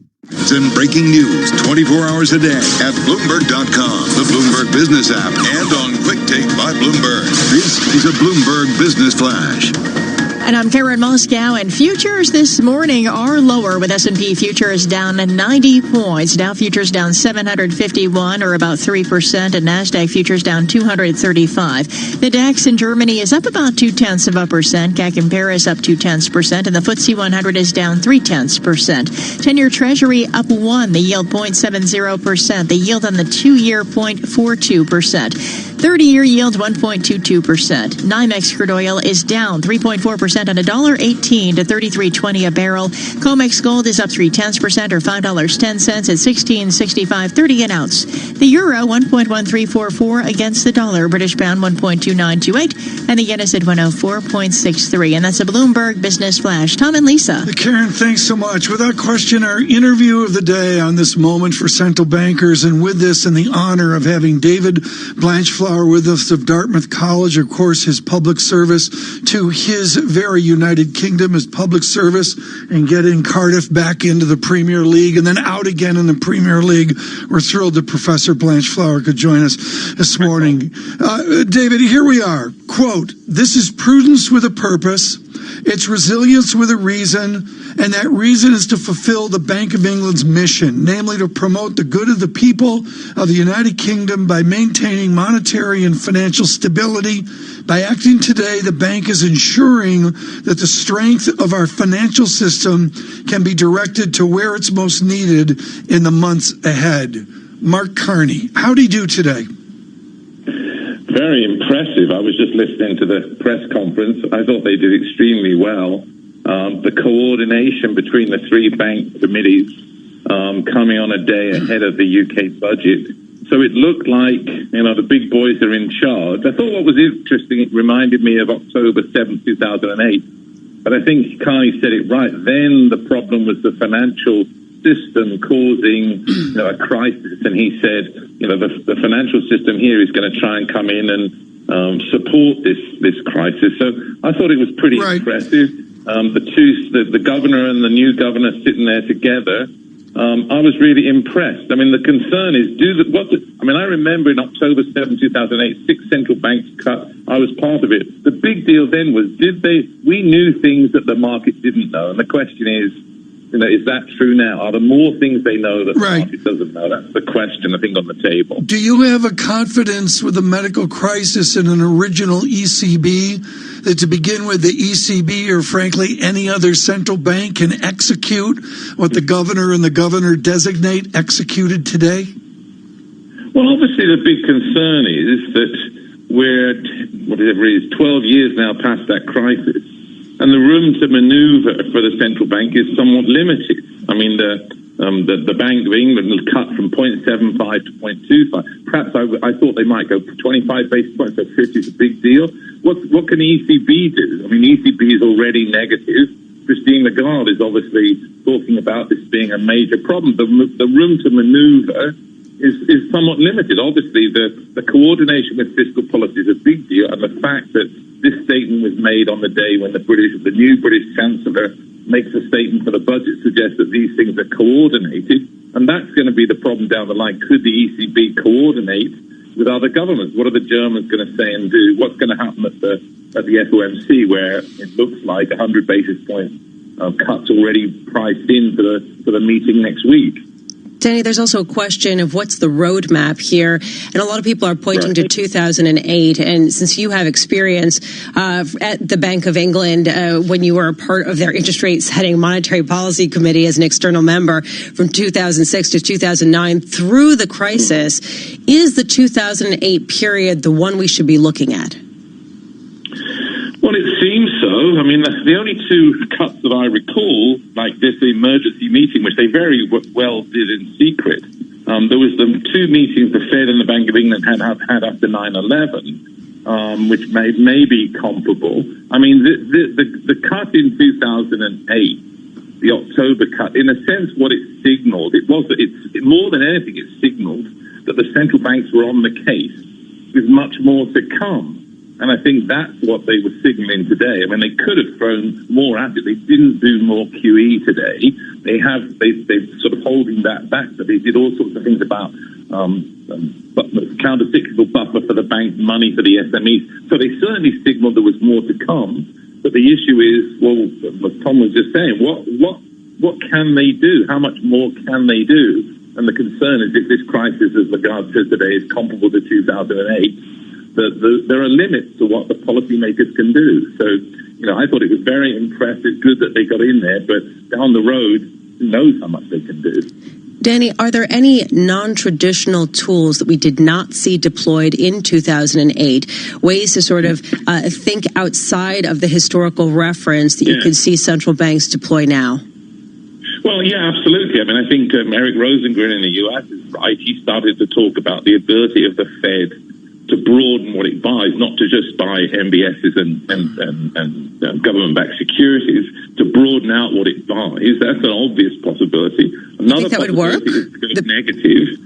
That's still on the table. But I think for the listeners, I remember being briefed saying central banks could buy anything, and literally anything. So obviously, I think that's on the table. The possibility that QE will broaden and extend, and as I said, it's thought about in the United States. The possibility of going negative exists now. How negative? Right. David, I've got to squeeze this in. A headline coming out of the United Kingdom, no doubt from the Chancellor as well. The United Kingdom sees this year's GDP growth 1.1% versus 1.4%. Very quickly here, Professor, with that diminished GDP growth, do we also see diminished inflation? So we've got a combination of weaker growth and disinflation? Well, I think we do, but I think the worry is the markets will think that 1.1% is overly optimistic. I mean, the scale of the shock that's coming looks to be large. So I think that might well be very optimistic. And of course, what the central bank is going to have to do is just look through inflation, look at what's happening in the real economy. And that's what they've done today. So I think what happens to inflation is broadly irrelevant, but it sounds totally optimistic on the part of the OBR and the government to think that output in the UK is going to grow this year. Too short a visit. David Blanchflower of Dartmouth College here, and of course his work with the Bank of England noted as well. Someone emailed me, yes, we'll try to get Dr. Posen on with us from the Peterson Institute as we can. Lisa, I'm watching sterling really not moving on these important UK headlines. Yeah, they're downgrading their expectation for growth this year in the region. I do want to go back to Danny's point there about whether the U.S. Federal Reserve can buy other assets. I mean, are we talking about BOJ style buying up stocks and corporate bonds? Yeah, Tesla. I mean, at what point does that prove out to be effective? I mean, we didn't necessarily see that much by way of proof yet. The luxury is we're not there in the debate because of our good GDP, our relative performance, but I would suggest, Lisa, it's anathema to a huge part of economics. We don't want to go that route. We don't want to go. And we're seeing that in Europe right now. Futures deteriorate a little bit of a bid to sterling, 129.42. S&P futures 94, negative 94. Stay with us. This is Bloomberg. Vattelshah. Hey, have you heard? The Mayor of London has launched his latest van scrappage scheme to help tackle London's toxic air. Small businesses or sole traders like me with a polluting van could now get £7,000, which you could use to trade up to a Euro 6 vehicle. And you could get an extra £2,500 towards running costs if you go electric. The scheme is now even easier to qualify for, and it's open to any businesses with up to 50 employees, like mine. So, I'm going to search TfL scrappage to see if I'm eligible and apply. You should do the same. To the Mayor of London and TfL. Every journey matters. The puck drops. 12 players face off to win. The suspense is pure torture, but you wouldn't miss this for the world. TuneIn brings you every minute of the NHL season. Listen live to hockey when it matters most on TuneIn. When you're not listening to your team, take it to the end zone, the rim, or the net. Keep up with the biggest moments in sports by following TuneIn on social media. Into the end zone for the touchdown. From reminders of the live top games to tips of the best sports stations and podcasts. Welcome to Undisputed. We are live from Los Angeles. I'm Jenny Taft here with Skip Bayless. Follow at TuneIn on Facebook, Twitter, and Instagram to get the most out of TuneIn. This week on the New Yorker Radio Hour, we'll ask whether America is ready to elect a Democratic Socialist for president. Plus, the science fiction legend William Gibson on climate change and the end of the future. How often do you hear the phrase, the 22nd century? Don't hear it. We no longer have that sense of cultural anticipation.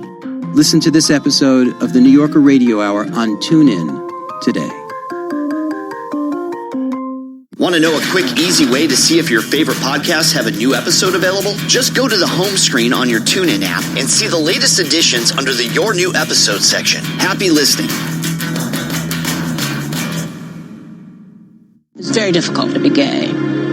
Even though all these years have passed, I still had that longing to have my diploma. The hard part was determining that I was going to do it, but I definitely didn't do it alone. At age 30, with the help of her mentor, Carissa finished her high school diploma. I have a mentor, Maria. She convinced me to continue my education and to finish what I started to get my diploma. Just never judges. She's a true role model.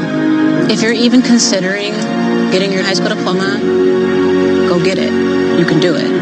No one gets a diploma alone. If you're thinking of finishing your high school diploma, you have help. Find free adult education classes near you at finishyourdiploma.org. That's finishyourdiploma.org. Brought to you by the Dollar General Literacy Foundation and the Ad Council.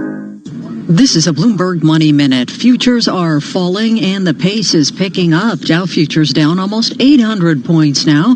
S&P futures down 91. NASDAQ futures down 246 as investors await details on potential stimulus from the White House to stem the economic impact of the coronavirus. Consumer prices are going up a bit, rising 0.1% last month from the month before. No change was expected.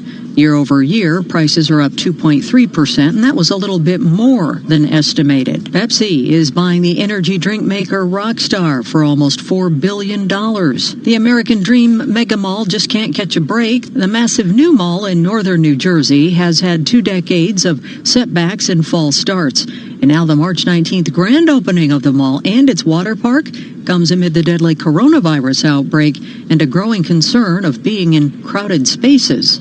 Gina Cervetti, Bloomberg Radio. Our relationship with Asia is simple. Find the most experienced journalists. These countries will need each other more and more in the future. Let them gather the best data and experts. Let's get to Singapore now and our guest. Then bring everything they find straight to you. Let's talk about where you are. There's quite a lot of headwinds there too. Actually, it's not simple. It's just better. Bloomberg Daybreak Asia, tonight at 6 Eastern on Bloomberg Radio, the Bloomberg Business app, and BloombergRadio.com. Bloomberg, the world is listening. We have to get it right the first time. We always talk about the losers in a trade war. You benefit if you're just further away from China. So that you can too. What are the ramifications if she crumbles or doesn't crumble? Bloomberg Radio, the Bloomberg Business, Radio.com, and iHeartRadio apps, and BloombergRadio.com. Bloomberg, the world is listening. From the financial capital of the world, 24 hours a day at Bloomberg.com, on the Bloomberg Business app, and on Quick Take by Bloomberg. This is Bloomberg Radio. This is Bloomberg Surveillance Economics. In this cycle, we've dealt with a lot of shocks. It's important to understand what the Fed can and cannot do. Finance. There's no asymmetry left in markets. It truly is a zero-sum game. We will get slower growth. I mean, let's not get confused about that. Investment. Very few investors want to own any energy to begin with. There's a great deal of uncertainty. People are trying to hide in safe places. Bloomberg Surveillance with Tom Keene and Paul Sweeney on Bloomberg Radio. Good morning, everyone. I'm Paul Sweeney and Tom Keene. Another extraordinary day in the market. Heightened volatility. Paul, looking at the VIX out 55.30. I don't have the intraday chart with me yet. I was so dazzled with David Wilson walking in the room. But the answer is we're really out at worse, even though the price value of the indexes isn't the worst right now. Futures negative 803 on the Dow, S&P futures negative 97. The VIX is giving me a 55, which is a big number. I knew you were going to start there even before you hit it, Tom. 55 on the VIX. That's basically the high of the day here, Tom. So you're right to call that out. Volatility, name of the game. We got another risk-off day today with equity futures down, over 3% here. So can't find a bid in crude. The yields coming in, so it's a little bit more of the same here. I think it comes down to we're starting to, as you've been calling out all morning, some direction coming out of Europe. When are we going to get some of that from the U.S.? We'll get it for the ECB tomorrow as well. I've got the VIX chart up right now because I logged in and put my quarters in the machine to get, get the Bloomberg up here. So we had March 6th, the weekend, and on Monday we had a spike out to 62.12 on the VIX. But I just would suggest a 55 on the VIX. This is the volatility index, bigger number, more fear, and it's out there. And we've come back off of March 10 yesterday. I'm going to give you that exact time. The best VIX yesterday was 6:30 a.m., and then we've migrated higher. We're going to get to Nora Rubini, but right now David Wilson with a snapshot of the market futures, negative 97. Well, I mean, you got to go right to the energy stocks. Given that Saudi Arabia is talking about increasing production capacity, and the United Arab Emirates are joining the Saudis in raising supplies, you're certainly seeing an effect on the shares. ExxonMobil down 3% in early trading. Occidental Petroleum down 11.5%. And the oil services company Halliburton down 8%. There are plenty more declines where those come from in early trading. You look at the biggest technology companies, they're certainly taking a hit here. Apple and Microsoft both down 3%. Intel down 4%. Cisco Systems also down 4%. And the biggest banks, I mean, we've got the CEOs and other executives going to Washington to meet with President Trump to talk about, the effect of the coronavirus on the financial system, among other things, and their shares are definitely taking hits here. Bank of America's down 4.5%, Citigroup down 5.5%, JP Morgan Chase down 4.5%, and Wells Fargo lower by 5%. And then you look at the travel-related stocks, American, Delta, United, all down at least 5%. and the American's at its lowest price since it merged with U.S. Airways back in 2014. Then you look at the cruise lines, all down at least 6%. Carnival, Royal Caribbean, and Norwegian. And by the way, Norwegian's already at its lowest price since going public in 2013. Nike's off 5.5%. The athletic wear maker said it's reviewing Chinese suppliers to gauge potential risks that involve the country's Uyghur Muslim minority. The Washington Post reported last month on allegations that Uyghurs were forced to work in factories that make athletic gear. Square's down 2.5%. The payment processor is unlikely to become a takeover target in the next 6 to 12 months. It's according to Sanford Bernstein, which has a hold rating on Square. You do have a deal, though, in the energy drink business. It does not involve Monster Beverage, so that stock's down 1.5%. PepsiCo agreed to buy Monster rival Rockstar for $3.85 billion. Is that a lot of money? I looked at the numbers, $3.5 billion. Is that in your glance at it, is that a lot of money? Well, let's see. You look at Monster's market value real fast, which the Bloomberg terminal allows you to do. It's more than $35 billion. So by that standard, not so much. Yeah. That said, PepsiCo and Rockstar have had a distribution deal in North America since 2009. So you're talking about bringing these companies closer together. And DXC Technology, also sticking with deals, up 9.5%. The company agreed to sell its U.S. state and local health services business to private equity firm Veritas Capital for $5 billion. And DXC, by the way, is higher, even after withdrawing financial targets for fiscal 2022. Hanes Brands up 7%. The apparel maker said CEO Gerald Evans will retire when his current fiscal year ends in January. Hanes Brands has started a search for his successor. David Wilson, thank you so much. There's many more checks through the day. And I want to emphasize, folks, that the volatility, we quote single points. But I think what is interesting here, I did this study this morning, it's what's called a fitted moving average, where you play with the number of days in a moving average to get the fit of the image you want. And I just said to myself, what moving average compares to where we were Lehman lows? And the answer is about a 10-day moving average gets you there. We're not there to Lehman low, but we're above every other stress we've had since 2009. And I don't think the market, did not see this, as recently as, a couple of weeks ago, Tom. So this is, kind of rapidly developing kind of story in the marketplace. This is a special treat. Usually I see Nora Robini at St. Marco Square in Venice. We'll go into Florian's there and have a coffee or a tea or whatever. And to see him twice now in 10 days in our building is a real honor. And the Bloomberg Interactive Brokers. Absolutely. So Nora, let's frame Nora Robini with us with New York University and, of course, his own economic firm. And I'm going to say this, folks, and Nora knows I feel this way strongly. I totally dismiss this garbage you've been labeled with as Dr. Doom. What you've done is really careful thinking on international economics. Yes. And what's distinctive about Dr. Rubini, folks, is he brings in this, like a few others, an old world view, unlike the new world view, which is an income statement analysis versus a balance sheet analysis. So let's start with that. We've got central banks killing themselves. I thought Carney and Bailey today were magisterial in their Bank of England way. Can the other central banks address this crisis with the grace we heard this morning?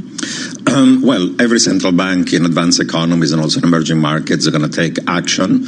Of course, the Fed has still 100 basis points of conventional room before they go unconventional. The BOE had conventional space. Now they're closer to zero. The challenge they're faced by the Bank of Japan, the ECB, SMB, and some others is that you're already at negative policy rates.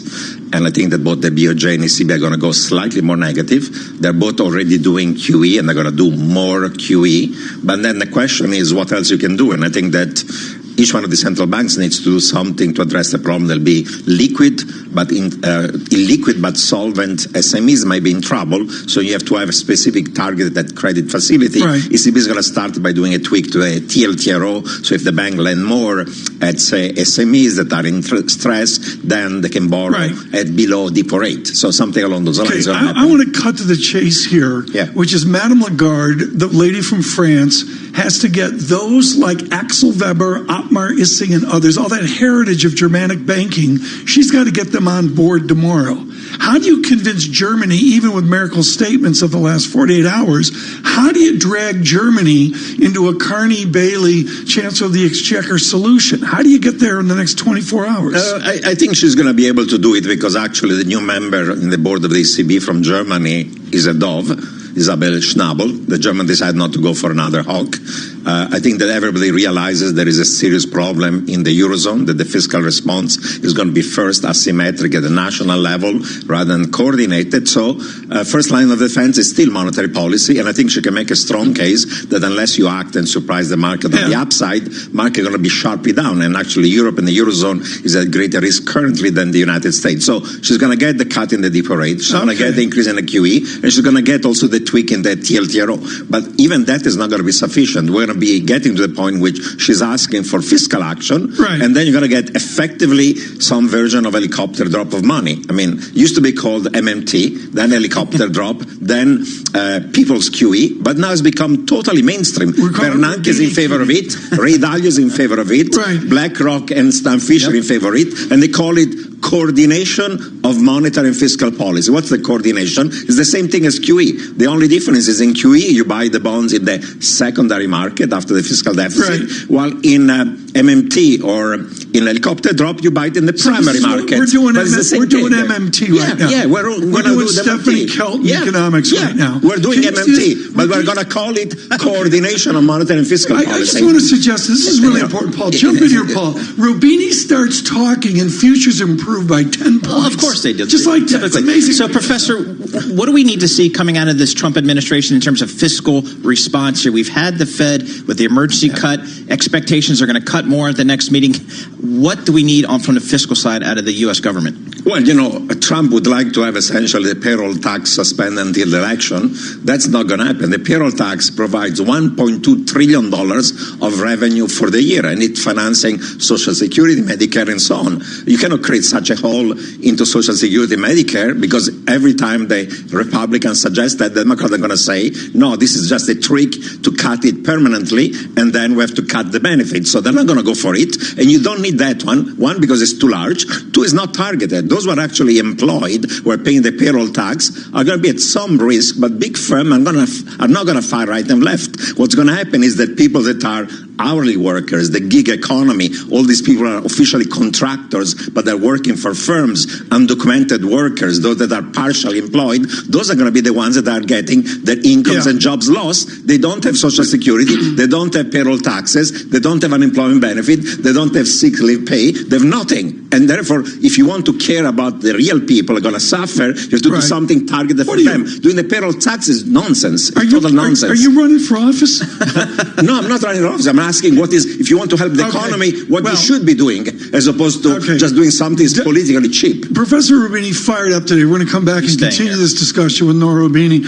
Right now, as a member of the gig economy, with our news in New York City, here's John Tucker. Yeah, Tom, the U.S. has shifted into a new phase of its coronavirus response after efforts to stamp out sparks of an outbreak have failed.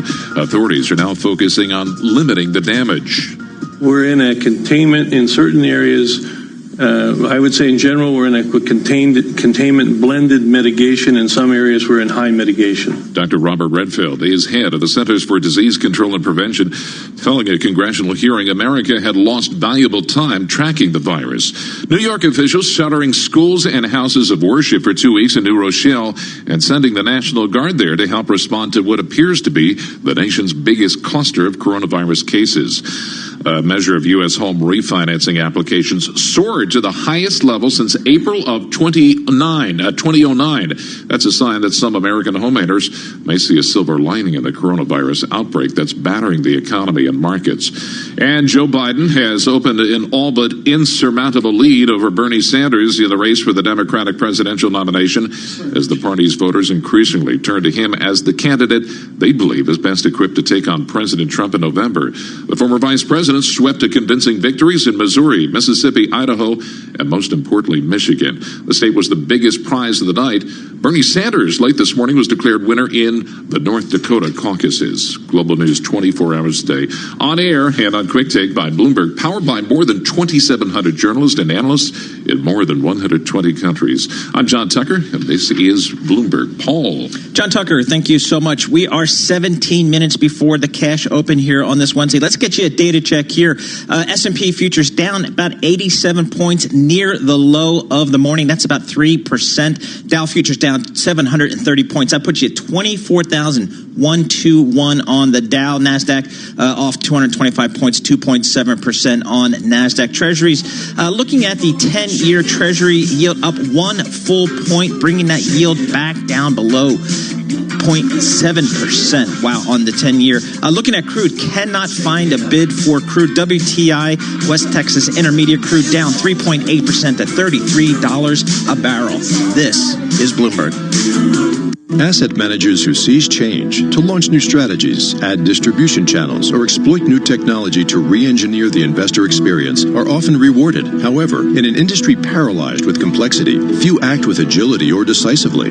Few run their business strategically. Yet, the most competitive managers in the market know, with the right partner and a flexible operating platform, you can. Go boldly toward change with SEI Investment Manager Services. Determination and operational strength are both essential factors for growth in asset management. I'm Steve Meyer, President, Head of SEI's Investment Manager Services Division. We know that disruptive forces create opportunities around the world. If you see potential in change, our industry specialists will maximize SEI's integrated platform of data and risk management, global investment operations, compliance support, and investor services to position your asset management business for success. Come grow with us. With SEI Investment Manager Services, you lead the charge in a competitive marketplace. Learn more at SEIC.com/seize change.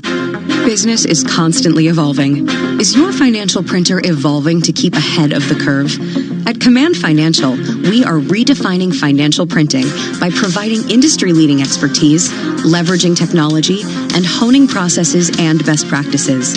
Every day, Command helps SEC registrants, as well as members of their working groups, including securities attorneys and investment bankers, prepare, file, and disseminate regulatory and disclosure documents, such as registration statements, M&A documents, and mutual fund prospectuses and reports.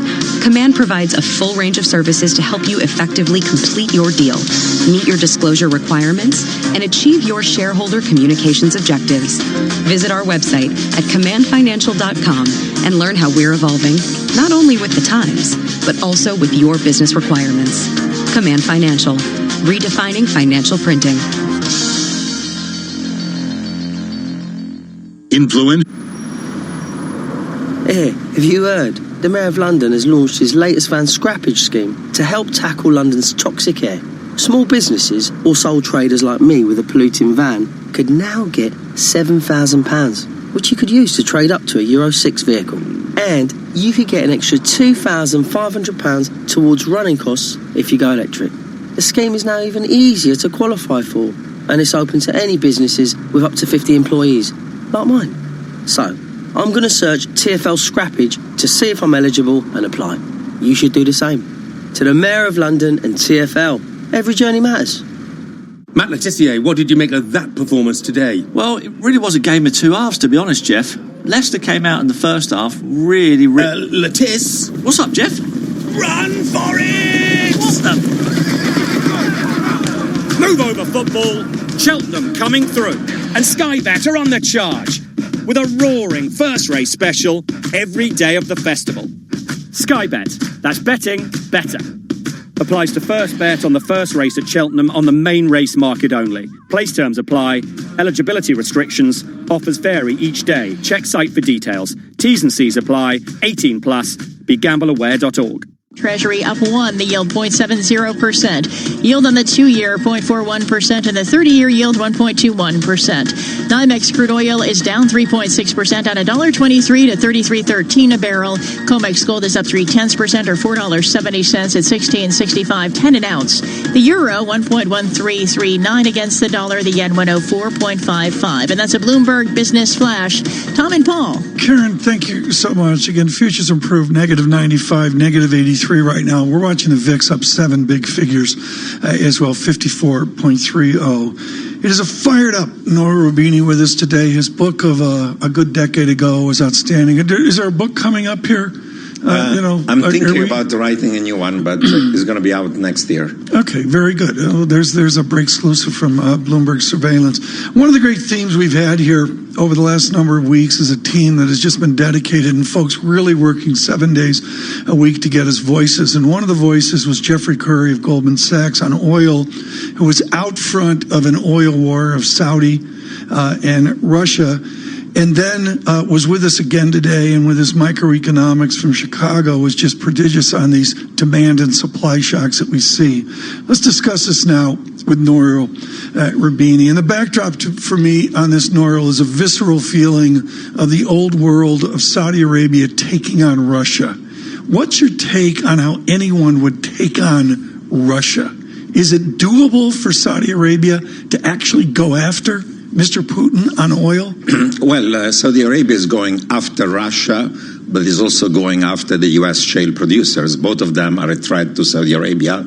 And I would say over time, the shale gas producer may be a bigger threat to Saudi Arabia than Putin and the oil in Russia. The other thing in this game is that while in Russia, you have to give credit to Putin that on the macro side is fiscally conservative, has low budget deficit, low public debt, he has low inflation, while the budget deficit in Saudi Arabia right now is 7% of GDP. So their break-even fiscally is more like $80 a barrel, while for Russia is around 40, 45. So in this war, actually, on the fiscal side, it's true that Saudi have more reserves, then they can run them down, but between the two, on a macro point of view, Saudi are weaker. But of course, they can play this game for a few months until the Russians are going to come and say, let's do a deal, because both sides want to get rid of the shale gas producer in the U.S., but the shale gas producer in the U.S., once oil goes to 40, 50, are going to be back even if they're bankrupt. At the margin, how does Germany buy from Saudi Arabia versus their long-term relationship on hydrocarbons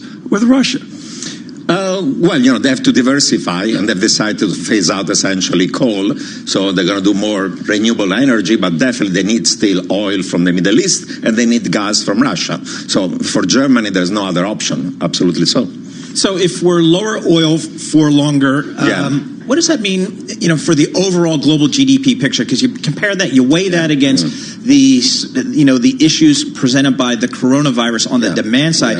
Does that push us into a global recession? Does lower oil keep us from going into a global recession? How do you weigh those two? Well, if the price of oil falls because of an increase in supply, there is a price war as opposed to a fall in demand, because until now, a week ago, was a fall in demand. Recession, global growth, prices were falling. That was a negative signal. But now oil prices are falling because there is going to be a glut of supply from Russia and from Saudi Arabia. Then, in that situation, actually, I think that the impact on the global economy at the margin is positive, because the marginal propensity to spend of oil importers is greater than the marginal propensity to spend of the oil exporters. So the oil exporters are going to produce less, they're going to do less capex, they're going to fire some workers, but then the consumers of oil, even in countries like the U.S. where we're not anymore a net importer, there is distributional benefit. It goes to the consumer and it's hurting the producer, let alone in countries like China, like India, like Japan, like Korea, like most of Europe that are net oil importers. So at the margin, actually, this war that is bad for the stock market, because the stock market reflects the energy companies' stocks, but for the real economy, actually, collapsing oil prices is a benefit at the margin. It's not going to prevent the recession because you have a coronavirus, but it's going to make it less damaging, at least for the consumers. So the strategic value here for Saudi Arabia and in Russia to kind of put pressure on the U.S. shale producers,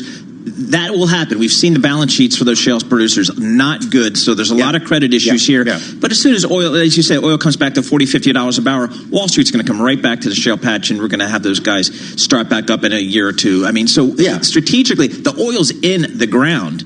in the shale area. So I just don't see the long-term strategic value for what Saudi Arabia and Russia are trying to do. It seems like the near-term costs are just too much. Oh, they're costs, but then if you can let many of these guys, especially the smaller ones, going bankrupt, and many of them were over-leveraged, it's going to take a couple of years until these people are going to be able to start producing again when you have consolidation in the shale gas and oil industry. So you have a short-term loss of income, say for 3-4 months. They get a truce by June, and then at that point, many of these smaller guys are going to be already bankrupt, and you have some reduction in production. It's not going to be a huge reduction in production in the United States, but you can cause enough damage that you buy yourself maybe another couple of years. But you're right, over the medium long term, there is no way in which, especially the Saudis, let alone the Russians, can essentially deal with the fact that with shale gas and oil, the equilibrium oil price without OPEC is closer to 20, if not 10, right? In a perfectly competitive economy in which there is no cartel, equilibrium oil prices might be closer to 10. We're going to have demand fall in the medium term because there is going to be peak oil demand,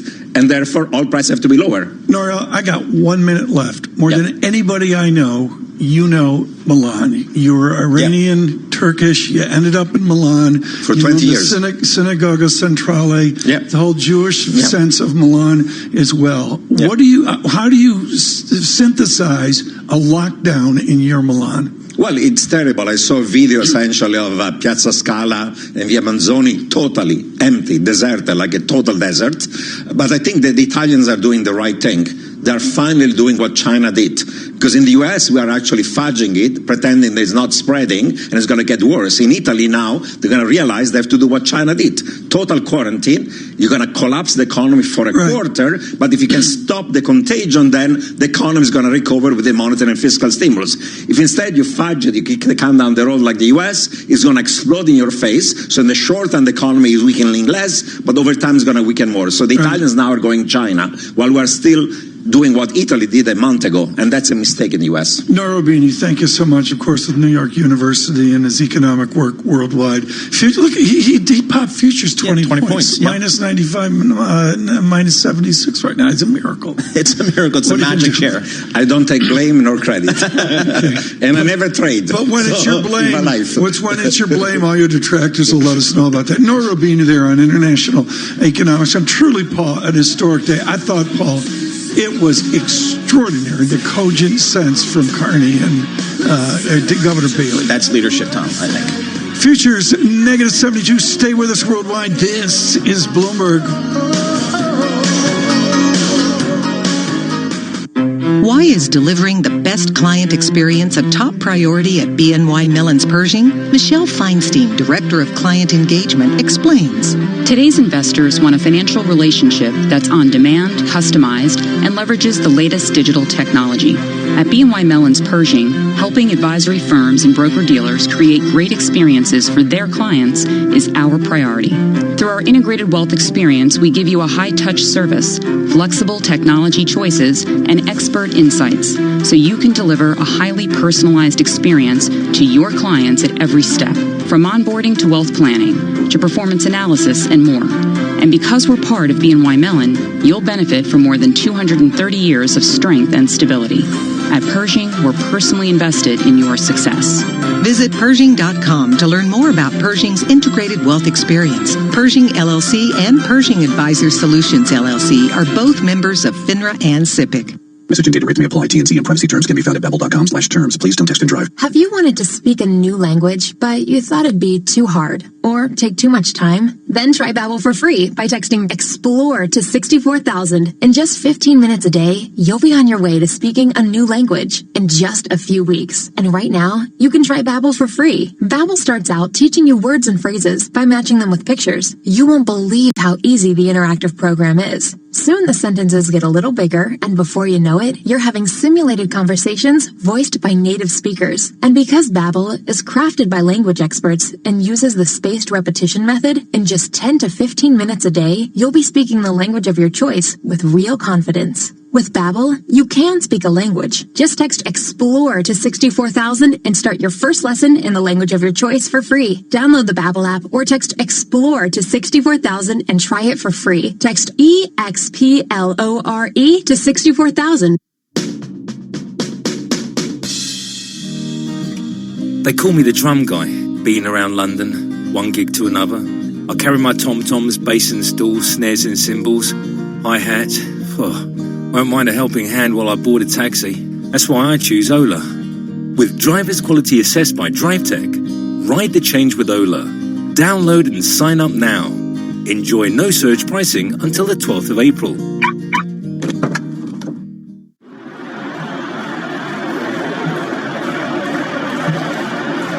Life. It's a funny old game, isn't it? 1 minute you're on top, the next, you need all the help you can get. Yeah, later, yeah. So make sure you're there for those around you. Don't just be a spectator. Be a supporter. Bleed for life. Join us at blood.co.uk. A change is coming. Millions of people across the UK are realising that if their broadband's out of contract, they could be out of pocket. So it's time to switch and save with Vodafone Superfast Broadband for £21.95 a month. Join the Great British Broadband Switch today. The future's exciting. Ready? Vodafone. 18-month contract subject to credit check. Superfast 1, 73% of customers receive sync speeds above 35 megabits per second. Source Ofcom fairer pricing. Price may change during your contract. See vodafone.co.uk/broadband. Broadcasting live from the Bloomberg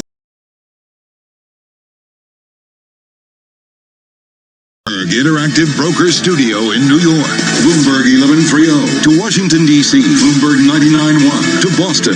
Bloomberg 106.1 to San Francisco. Bloomberg 960 to the country. Sirius XM Channel 119 and around the globe. The Bloomberg Business app and BloombergRadio.com. This is Bloomberg Surveillance.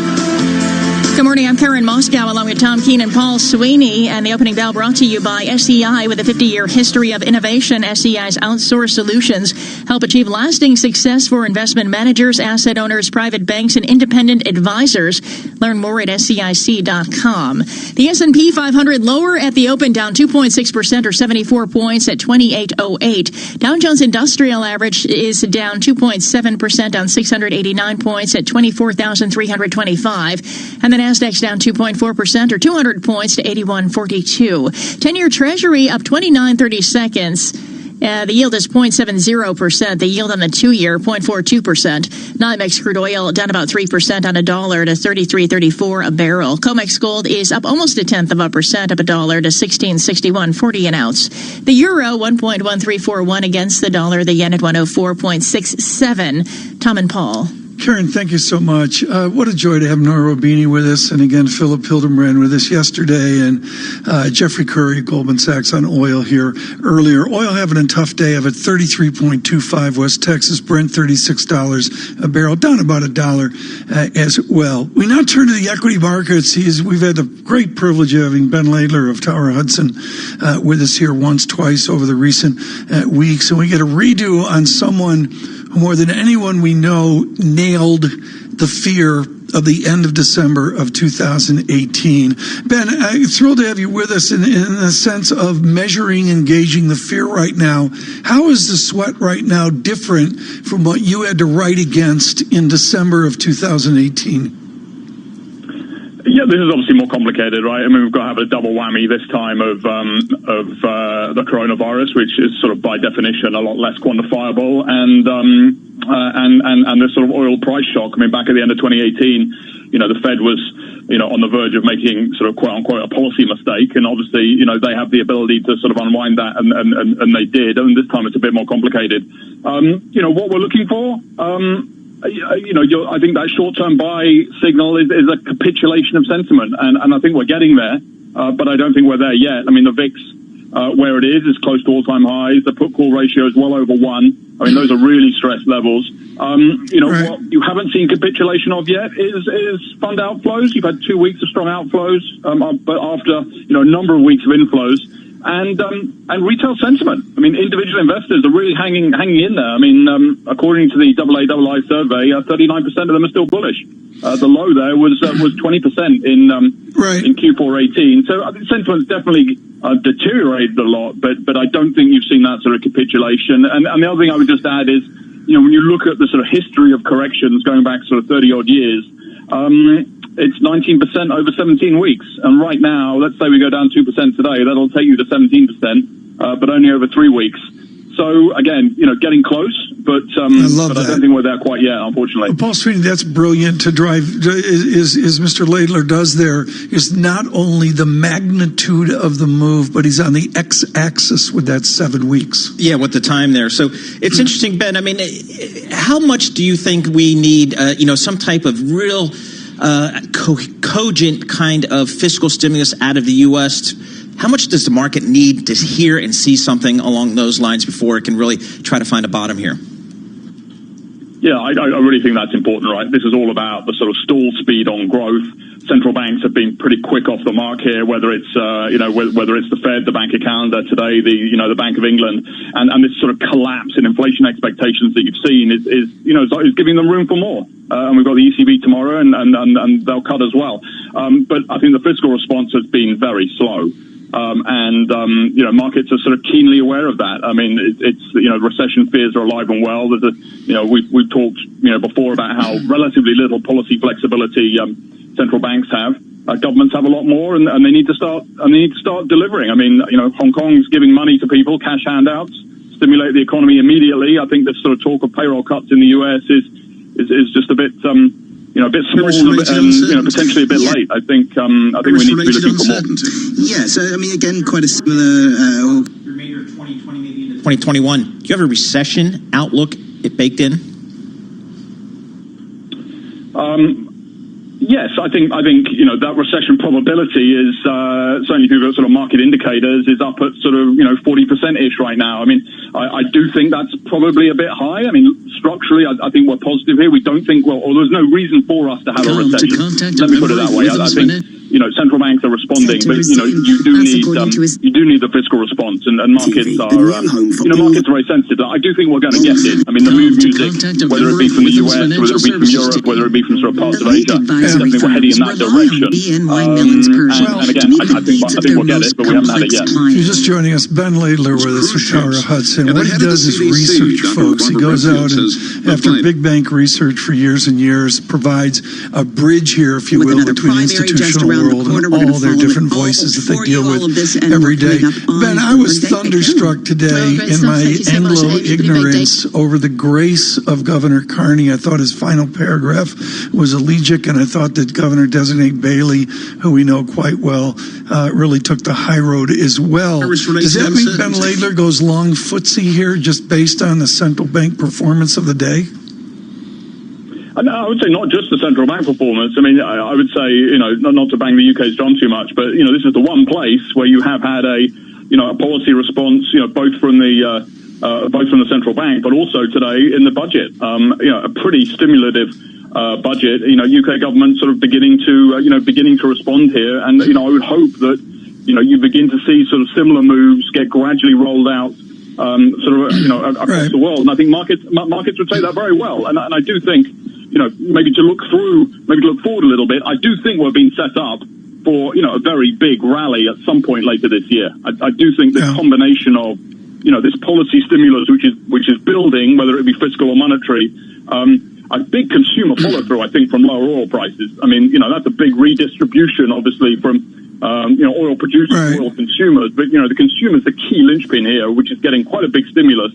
And let's say 1, 2, 3 quarters further out, when those coronavirus cases begin to sort of stabilize, I think you get set up for quite a big rally at that point. So I think what we're discussing is when you buy the market rather than necessarily if you buy the market. Paul Sweeney, negative 613 on the Dow, 24,401, SPX 2814, down 67 points. The VIX was a 55. It's come in off Ben Laidler's comments, 51.42. So Ben, for those investors brave enough to look through to the other side, what do you suggest they do? Did they take the most beaten stocks, whether they're travel stocks, the cruise ships, those types of things, or do they kind of stick to with, here are the names I know, here are the names I have high conviction in, and I've got a good entry point, I got a better valuation call? How do you think people should look at stocks on the other side of this?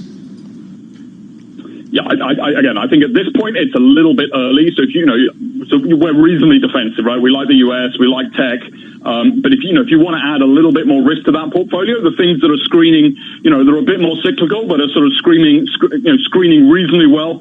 For us right now, consumer durables look pretty good, tech hardware, insurance, these slightly more cyclical bits of the sectors which are screening reasonably well. I think it's just too early, or there's not enough visibility to get into the sort of deep cyclicals, whether that be materials or commodities or capital goods at this point. What I would say, if you do look back at these previous corrections, your average 12-month return to catching that sort of negative 18% bottom is sort of 21%. So we're not far from that right now. So I do think we have this above average uncertainty, et cetera, but just to make the obvious point that, you do get paid to sort of buy these sort of average corrections, and fine, that may not be a 21% 12-month return from here, but, it's almost certainly a positive number. So, Ben, how do you view kind of earnings? I'm looking at the SPX on the Bloomberg terminal. Still got some earnings growth. I haven't seen the numbers come down that much. We still have to cycle through that, don't we? Yeah, absolutely. I mean, obviously markets have moved ahead of that, but I do think one of the indicators that you need to watch for is those numbers really beginning to come down. And they haven't yet. Whether, companies find it very difficult to give guidance given the uncertainty, analysts are sort of waiting for the company guidance. So, S&P 500 earnings expectations for this year are still for 7% growth. So people have sort of begun to trim Q1, but they haven't done anything else. So I think, I'd like to see those numbers come down closer to zero. If they do, S&P's on something like 17 times earnings, which is your sort of 5-year average. I mean, that's a much more realistic number for me. We're never going to get the actual number. Markets are always going to move ahead of that. But I do think you need to see those numbers begin to come down, to begin to get some sort of reality in some of the numbers that we're forecasting out. Terrific brief. Ben Laidler, thank you so much, with Tower Hudson today. And this with negative 700 on the Dow, negative 82 on the Standard & Poor's 500. Paul, I'm still thunderstruck by the sustained above 40 VIX. Tom, we don't see this too often. We don't see this too often, and it just really shows the kind of thing that mode we're still in, Tom. Price discovery. We see these big moves in the markets, and investors are on both sides of the ledger just trying to get a sense of kind of where value is across these markets here. So the net result is you've got a VIX above 50, Tom. Very good. With the news in New York City is John Tucker. All right, thanks, Tom and Paul. The head of the CDC, Dr. Robert Redfield, says the fight against coronavirus has entered a new phase from containment to mitigation. The story from Bloomberg's Ed Baxter. Which he says means more closing of communities, sealed off and canceled public events. But he also says much progress now has been made in testing kits. And I'm happy to say now, with LabCorp and Quest both operational as of yesterday, there's really laboratory testing availability to any doctor's office that can go through LabCorp and Quest. HHS Secretary Alex Azar went so far as to say there is a surplus right now and that dissemination is the goal, not supply. In San Francisco, I'm Ed Baxter, Bloomberg Daybreak. A drastic step to try to control the spread of the virus in the largest cluster in the U.S. In New Rochelle, New York, schools and other buildings in the city will be shut. The National Guard will help distribute food and clean. State officials created a 1-mile radius containment area. Where this morning the coronavirus outbreak has the Internal Revenue Service considering extending the tax deadline beyond April 15th. On the political front, Joe Biden has had another big night in the Democratic presidential primary, capturing 4 more states, including Michigan. The key battleground state helped propel Bernie Sanders' insurgent candidacy 4 years ago. And Harvey Weinstein back in court today for the final act of the rape trial that landed him behind bars. He faces sentencing, where the once powerful film producer could learn how long he'll stay in prison for his landmark Me Too conviction. He faces a minimum of 5 years, a maximum of 29 years in prison. Global news 24 hours a day on air and on Quick Take by Bloomberg, powered by more than 2,700 journalists and analysts in more than 120 countries. I'm John Tucker, and this is Bloomberg. Paul. John Tucker, thank you so much. Appreciate it. Looking at the markets here, quick data check. We're about 12 minutes into cash trading. We have the S&P down about 3%, 85 points on SPX, 2798 there. Dow down 725 points, 24,300. Let's call it on the Dow, off about 2.8%. And NASDAQ also off 2.5% here, 209 points here. Looking at the treasuries right here, the 10-year treasury, Tom, up 1 2/32, bringing that yield in about 10 basis points. Yeah. Up 0.7% on the 10-year. I'm glad you bring that up, because I've been remiss today to talk about yield. We've got a curve steepening fractionally or out to 28 basis points. We really haven't talked much about that, but we're in such gyrations now, the yield curves, I'm not sure what value they really have tick to tick or day to day. The yield structure, though, remember, under 1%, Paul, in the 30-year bond, getting down to that 0.80 level, and we've come back solidly from that, even with this ugly equity market, 1.22 on the 30-year bond. Yeah, and that flight to quality safety today, we have gold up about 0.7%, $1,660 an ounce. Also, I know you like to call out the yen, Tom. Yen pulling yen stronger today. Flight to quality on the currency side as well. Again, the VIX, 52 points on the VIX. That's up 4.7 points today. This is Bloomberg.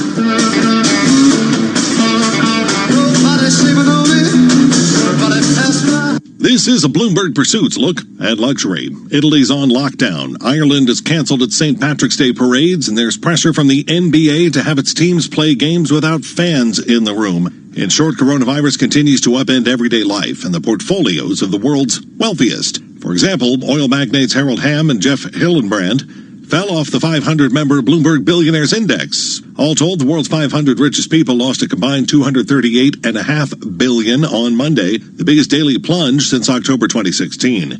Thankfully, something is on the rise, literally. At a time when hand sanitizer is more valuable than luxury ingredients like lobster, the classic French soufflé is popping up, pun intended, in dining rooms from coast to coast. There's chocolate ones, foie gras and fig flavors, mezcal mint jalapeno soufflés, and delectable soufflé pancakes. Restaurateurs say it's a dish that just makes people happy. Visit BloombergPursuits.com for more. I'm Andrew O'Day, Bloomberg Radio. Hey, y'all, Jeff Foxworthy here.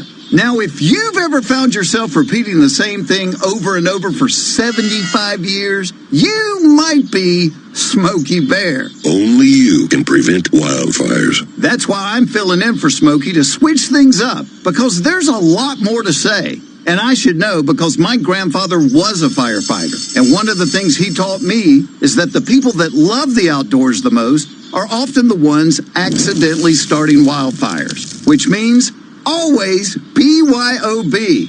No, bring your own bucket to the campfire. And be extra careful with things like burning yard trimmings. Don't just walk away, or chances are you might be starting a wildfire. So for the love of the outdoors, go to SmokeyBear.com to learn more about wildfire prevention. Brought to you by the U.S. Forest Service, your state forester, and the Ad Council. Global News.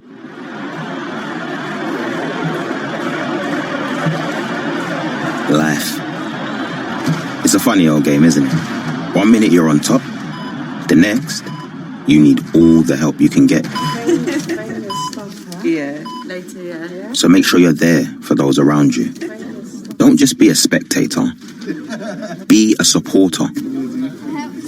Bleed for life. Join us at blood.co.uk. How do you channel your inner calm? Meditation? Yoga? Or within the sanctuary of your Citroën C3 with 11 driving aids and wide, comfortable seats? Calm really does come from within. Citroën C3, now £199 per month with an initial rental of £199 and £500 of list price. Citroën. Citroën UK Limited, a credit broker, not a lender. Personally, you will not own the vehicle. Offer on field PureTech 83 manual. 6,000 miles per annum. Guarantee may be required. Terms, eligibility criteria and return conditions apply. PSA Finance UK Limited. Participating dealer stock vehicles ordered between 1st and 22nd and registered by March 31st. Come on, everybody! Lunchtime means jump time! Turn off your tech and let's get moving! Who's with me? Or leave the motivation to Vitality.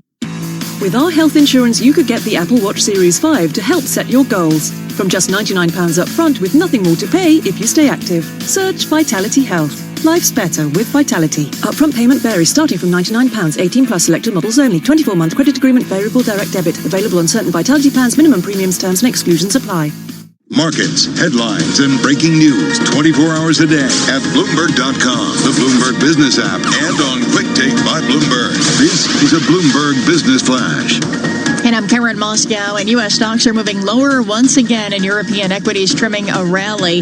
Now trimming all of the rally and moving a bit lower, with investors looking for a policy response from the Trump administration as the coronavirus threatens economic growth. The dollar is weakening, with Treasury yields falling after surging a day earlier. We check the markets every 15 minutes throughout the trading day on Bloomberg.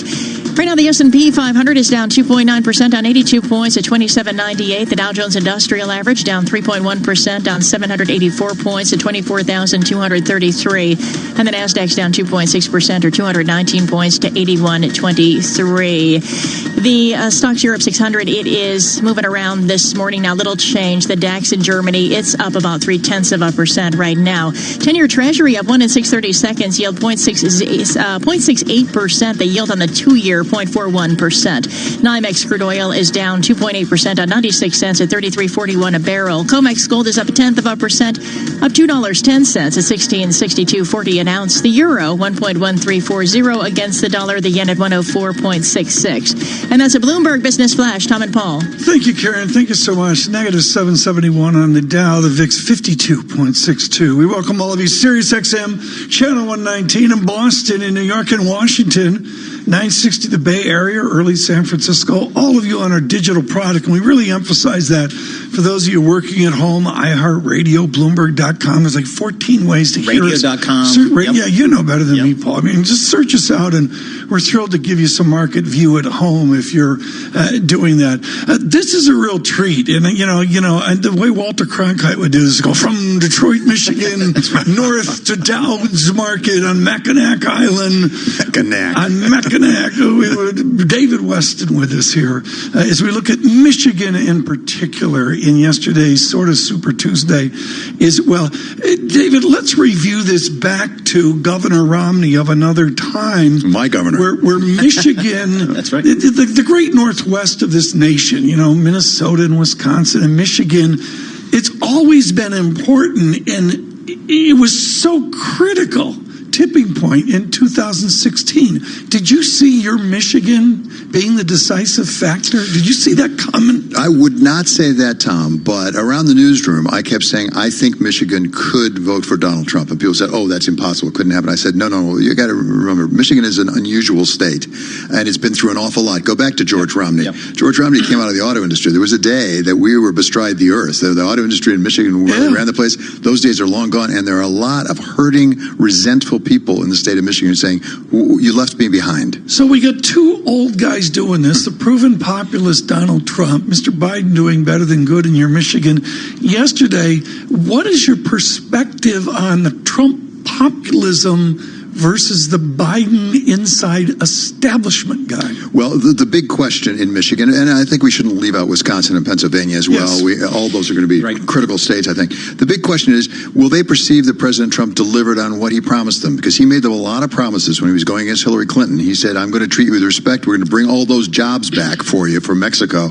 Are they going to feel like they brought all those jobs back, that they really are doing all that well? And I have to say, I think the coronavirus and what's going on with the markets and what's going on with the economy really is an important overlay at the moment. We still got 8 months to go, but it's a really important overlay, and that was shown in the exit polls actually in Michigan. Senator Sanders, a body blow last night, David. Can he recover? Can his campaign recover? Well, of course. I mean, you can always recover. Are the odds that will happen? Absolutely not. In part because he's behind a couple of hundred delegates. That's not insurmountable. But then he's got Florida. He's got Ohio. And those seem pretty clearly likely to go. Certainly has the Democratic establishment against him at this point, who are saying, Senator Sanders, just get out of here. We talk about capitulation in the markets. Right now, the Democratic Party is looking for capitulation from Bernie Sanders, the senator from Vermont. And this is so important. You cover this on Balance of Powers, and even to an extent on Wall Street Week as well. And I've had like 3 people outside, the glass studio here, Paul, ask me, who will be the vice presidential candidate? Right. Do you want to wade into these waters? I'm not asking for a Weston opinion, but what are you listening what a great about question. the flavor of vice? I mean, where is Hubert Humphrey when you need him? What a great question. We're having Larry Summers on every day for sort of a Wall Street Week update. And the thing he told me last night he wants to talk about today is that question. Why are we getting so quickly into this? We're way premature. When they're talking about Elizabeth Warren in the cabinet, we're talking about Jamie Dimon from his his hospital bed being in the cabinet. And Larry says, I've been there. We're way too early to talk about that. Having said that... We're addicted to it. Come on. Well, we have to predict the future. And listen, I know nothing about it. They're not going to listen to my advice. I would find it remarkable if the Democratic Party nominated an old white guy for the number 1 post and didn't have a woman in the number 2 post. I just can't see Weston was that. shortlisted. Yeah, no, I'm an old white guy. So, David, how do you think if Biden is the Democratic nominee, how do you think he's going to position himself here to go against the president? Well, let's go back to Michigan for a moment, because it's my home state and I love it. One thing he's going to say, I helped save the auto industry. I was in the Obama administration when we brought Steve Ratner, who saved the auto industry. That counts in Ohio. That counts in Michigan. They remember that very fondly, and they give him a lot of credit for that. So he's going to go into that Rust Belt and say, look, we care about manufacturing jobs. Donald Trump talked about it. We're going to do something about it. That's the way he'll position himself. He positions himself as the guy who can appeal to blue-collar workers as well as suburban women, which is a critical coalition. And goodness knows the African-American community is really behind him right now.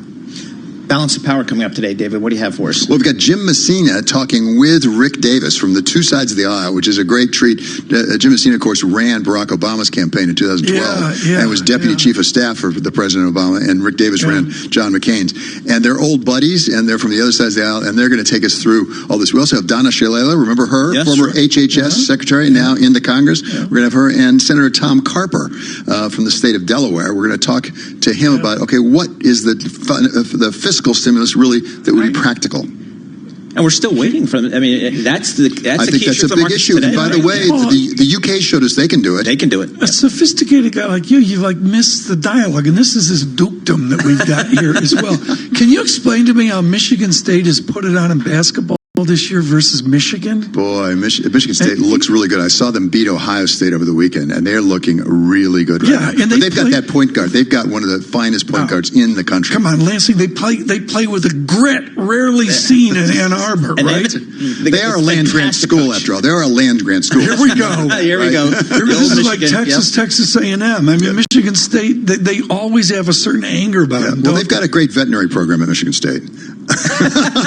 Boy, this is brutal. This is Duke, North Carolina type stuff. That's right. Our ratings just cratered. No, it's a great school. It's a great school. And I have a lot of friends in East Lansing. You have no chance on this, David. That's right. David Weston, thank you so much. Balance of power today with serious discussion as we drive forward, and certainly serious discussion on the government's response to the virus that we all are living with today. We are negative 790 on the Dow, 24,245, SPX negative 80, 2802, and that VIX still elevated. We had a 55 print in the futures market right now, 52.01. Yields come in, and they come in nicely here in the last 20 minutes, 1.1.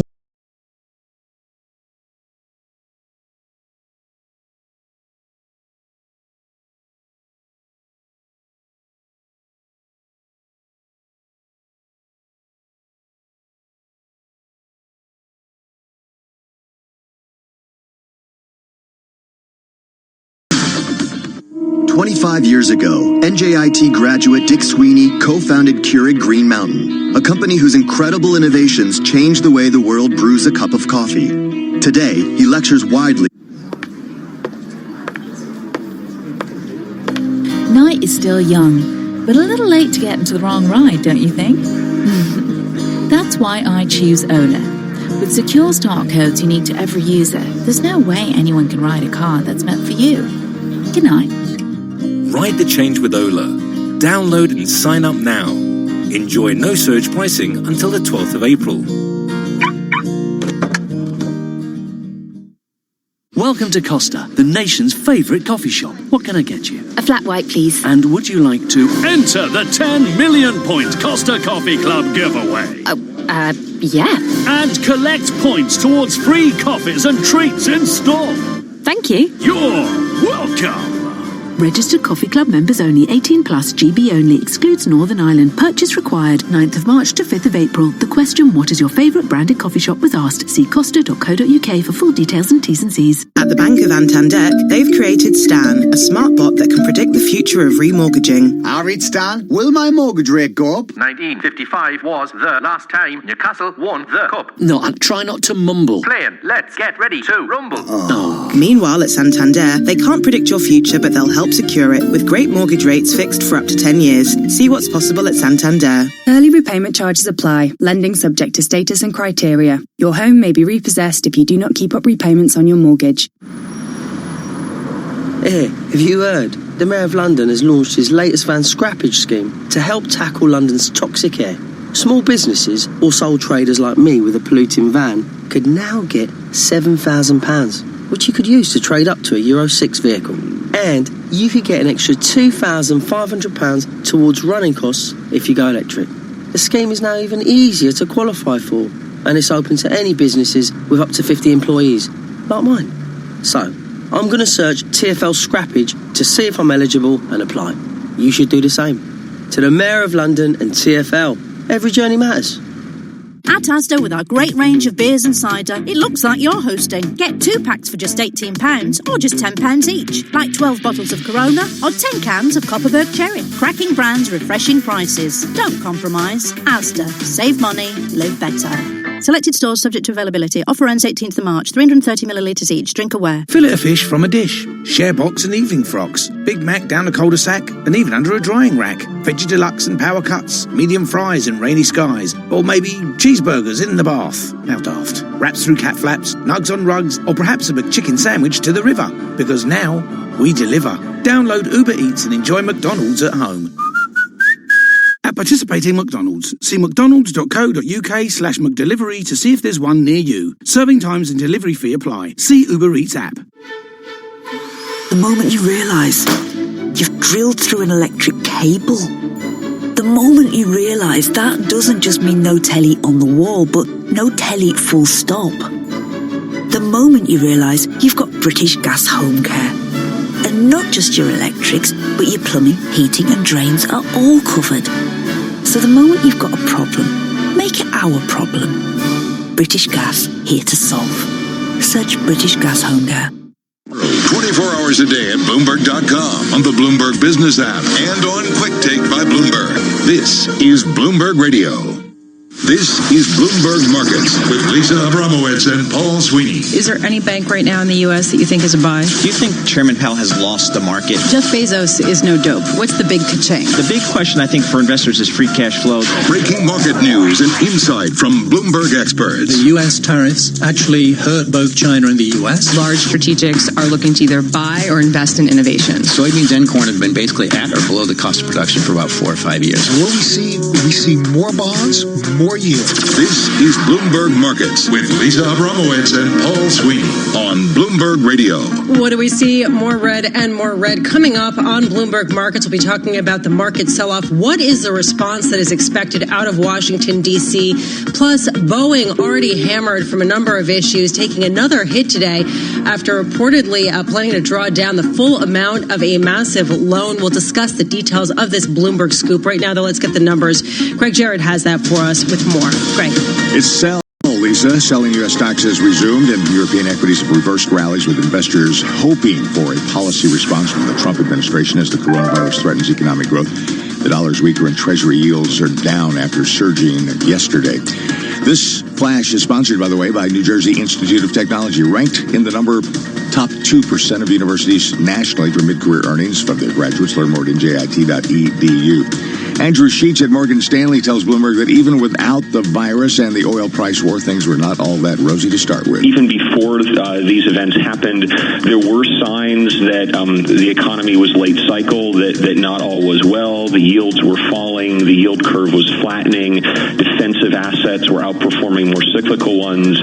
So I think investors still need to keep that in mind. We were seeing late cycle signs before. We're still seeing them, and I think that also argues for patience. We check the markets every 15 minutes throughout the trading day on Bloomberg Radio. The S&P 500 is down 2.7%, down 77.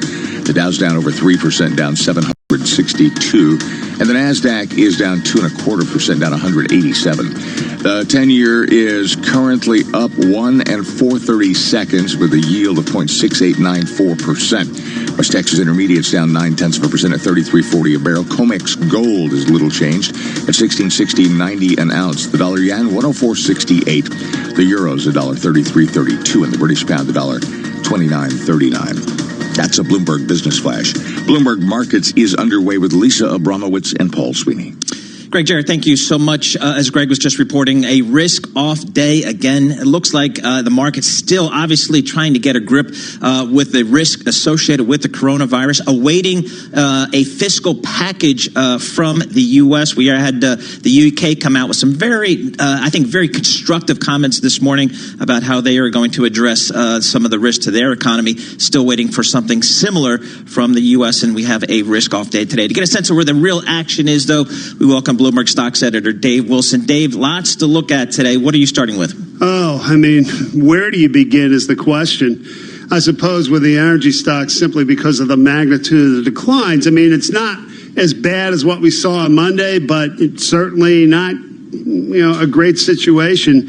When you look and you see the S&P 500 Energy Index leading the way down among the 11 main industry groups, lower by 4.2% at this point. And you look at what's falling the most, and it's generally the energy producers. I mean, Occidental Petroleum kind of jumps out because they just cut their dividend and their capital spending budget yesterday. Those shares down about 8% at the moment. You've got some 10% plus declines as well. Noble Energy and Apache within the S&P 500. So, I mean, it's the idea that, Saudi Arabia is planning to increase their capacity to generate crude oil. And, you've got the United Arab Emirates following the Saudis' lead in terms of, supplies for now. And, oil falling because of that. I mean, it's just a lot of bits and pieces here. Yeah, there are a lot of bits and pieces. However, one bit and piece stuck out to me this morning as the bit and piece just breaking not that long ago on the Bloomberg terminal. Boeing is evidently planning to draw down the full amount of a $13.8 billion loan as early as Friday of this week, as the plane maker deals with the slowdown in demand for their aircraft due to the coronavirus-induced travel bans and all sorts of other disruptions. We're seeing Boeing shares down more than 6%. I'm not concerned about the loss of the equity valuation necessarily, but what does it say for a company this big, still investment grade credit, lowest tier, but still investment grade, that they are drawing down all of this more than $13 billion of capital right now? Well, I mean, you just take a step back and it's clear what the situation is for Boeing. They've got issues getting their 737 MAX jet back in the air. And even if they get past those, you're looking at an industry that doesn't necessarily want the planes. I mean, given what's happened to air travel in light of the coronavirus. So you put it all together, you can understand why Boeing would want to do something precautionary, because it's like, even if they get through the issues that are right in front of them, they're facing bigger issues with their customers. Absolutely. That does, though, go to a quote that I read. Tiffany Wilding, an economist over at PIMCO, wrote a note yesterday evening. A liquidity crisis can become a solvency crisis under a more prolonged disruption. How close are we? I think that is the key question people are trying to figure out. How close are we to some sort of solvency crisis for some pretty big companies? I mean, who knows as far as that goes? I mean, I don't have a great answer that I'm walking around with, and I haven't seen one out there yet. I mean, when we think about energy, though, like the smaller companies in the energy patch, the ones that have gone out and developed shale fields with borrowed money, and now they're in a position where they're going to have a harder time, making the payments on their debt if they can make them at all. I mean, that's, the sort of thing you have to focus on here. And clearly investors are doing just that. We've seen it this week with the smaller energy companies really taking hits here. Yeah, it's interesting. And Lisa, I'm glad you brought up that Boeing news, because when you think about, whenever I see companies pulling down, the revolving credit facilities, or tapping a loan like Boeing's doing today, or hitting the commercial paper market, it just raises to me concerns about liquidity. And that's kind of the ultimate fear for markets. We can think back to 2008 to 2009 was, one of the big issues around market movements there was the concern about liquidity for companies and for markets and for central banks. And that's just kind of, when you see a big company like this, and Dave, you mentioned, it is some peculiar issues specific to Boeing, i.e. the 737 MAX, but it just raises a flag that I think investors really need to pay attention to amongst all the other signals out there in the marketplace. Oh, absolutely. I mean, given the swings that we've seen in the bond market, with treasuries at record low yields, and then with high yield corporate debt, those yields really picking up the way they have. I mean, it's clear that the situation is changing. Now, when do things stop functioning, if they do, as they normally do? I mean, that, like you say, that becomes the issue. We certainly saw that in 2008 when credit markets froze up and led to the financial crisis. And, it's not like we're necessarily anywhere near there right now, but, given the way things are progressing, you at least have to be mindful of that past example. I'm also mindful of the policy response, and certainly the Federal Reserve is expecting to cut rates basically to zero in their upcoming few meetings. I'm looking, though, at longer-term inflation expectations, bouncing around the lowest since 1999, looking out in 5 to 10 years here in the U.S., and I'm just wondering, what are people expecting or looking for from Washington, D.C.? We do know that there is an emergency meeting being held by White House officials today, Dave. Yeah, I mean, it comes down to how much can, the government or the central bank, specifically the Federal Reserve, do to kind of keep the economy out of deflation. We've seen how that has played out in Japan over the last couple of decades. The short answer is not well for that economy. The last few years, you have to look at Europe in the context of economic growth that hasn't been there. So, it's like the question now is, does the U.S. kind of follow those examples? And that's really the concern, given that, bond yields are headed in that direction that we've already seen them go in places like Japan and continental Europe. Bloomberg Stocks editor Dave Wilson, thanks so much for joining us, giving us your thoughts and kind of what we're seeing here in the first half hour trading. Again, we have the equity markets off about 3% right here. I think the next big issue from investors, is generally just getting a sense of what the fiscal response may be from the U.S. We're certainly waiting for that. And again, some meetings, as Lisa mentioned, taking place at the White House later today. So hopefully we'll get some color there. And we are going to be speaking more about Boeing with Brooke Sutherland, who's coming on the show in this hour. Yes, absolutely. And that'll be great. Get color on that because that's a big piece of news. Right now, let's head down to our 99.1 studios, Washington, D.C. to Amy Marsh for world and national headlines. Amy. All right, thank you, Paul. Democrats say it is time for the White House to take bolder action to help the country contain the spread of coronavirus. Bloomberg's Martin DeCaro brings us the latest. Senate Democrats are preparing a letter formally calling on President Donald Trump to issue a national emergency declaration. Sources tell Bloomberg it would make more than $40 billion available to help state and local governments' virus response. FEMA would be able to spend money stored in the Disaster Relief Fund. Among lawmakers expected to sign the letter, Washington Senator Patty Murray. The Seattle region seeing one of the worst COVID-19 outbreaks in the country. In Washington, Martin DeCaro, Bloomberg Radio. The U.S. Treasury Department is considering extending the 2019 tax filing deadline beyond April 15th to provide relief from economic disruption caused by the coronavirus outbreak. Sources tell Bloomberg News officials have been discussing the idea while the Trump administration considers measures to relieve economic pressures. Infrastructure spending, a temporary payroll tax cut, and paid sick leave are among the proposals floated in a meeting between President Trump and Republican senators. And now Senate Republicans are turning their focus to broad economic stimulus plans, while House Democrats are working on a bill that is more narrowly tailored to respond to the coronavirus itself. Joe Biden was the big winner in yesterday's primaries in Michigan, Missouri, Idaho, and Mississippi. Bernie Sanders won the North Dakota Democratic presidential caucuses. Washington State is still too close to call.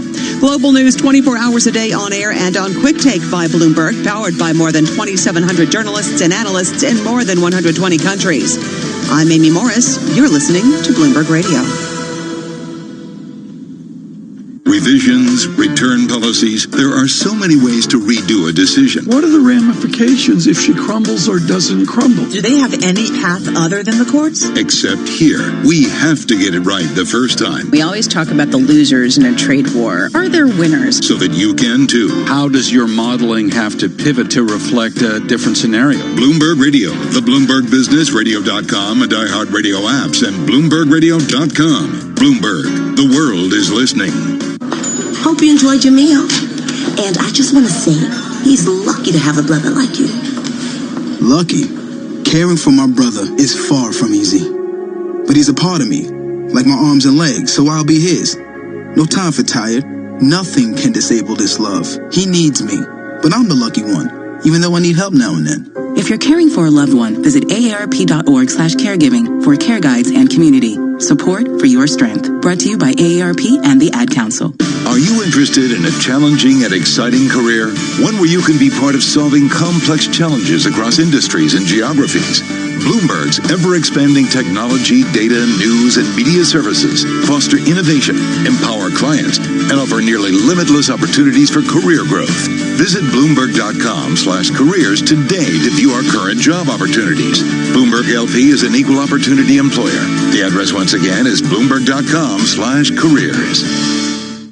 To buy your home, you became a house hunting ace, learned about loans, scoured neighborhoods, and asked the right questions. Now you're queen of your castle. If you manage that, you can get your retirement plan on track. Visiting aceyourretirement.org can help. With 401k tips and smart saving strategies, you'll feel empowered to own your retirement like you own your home.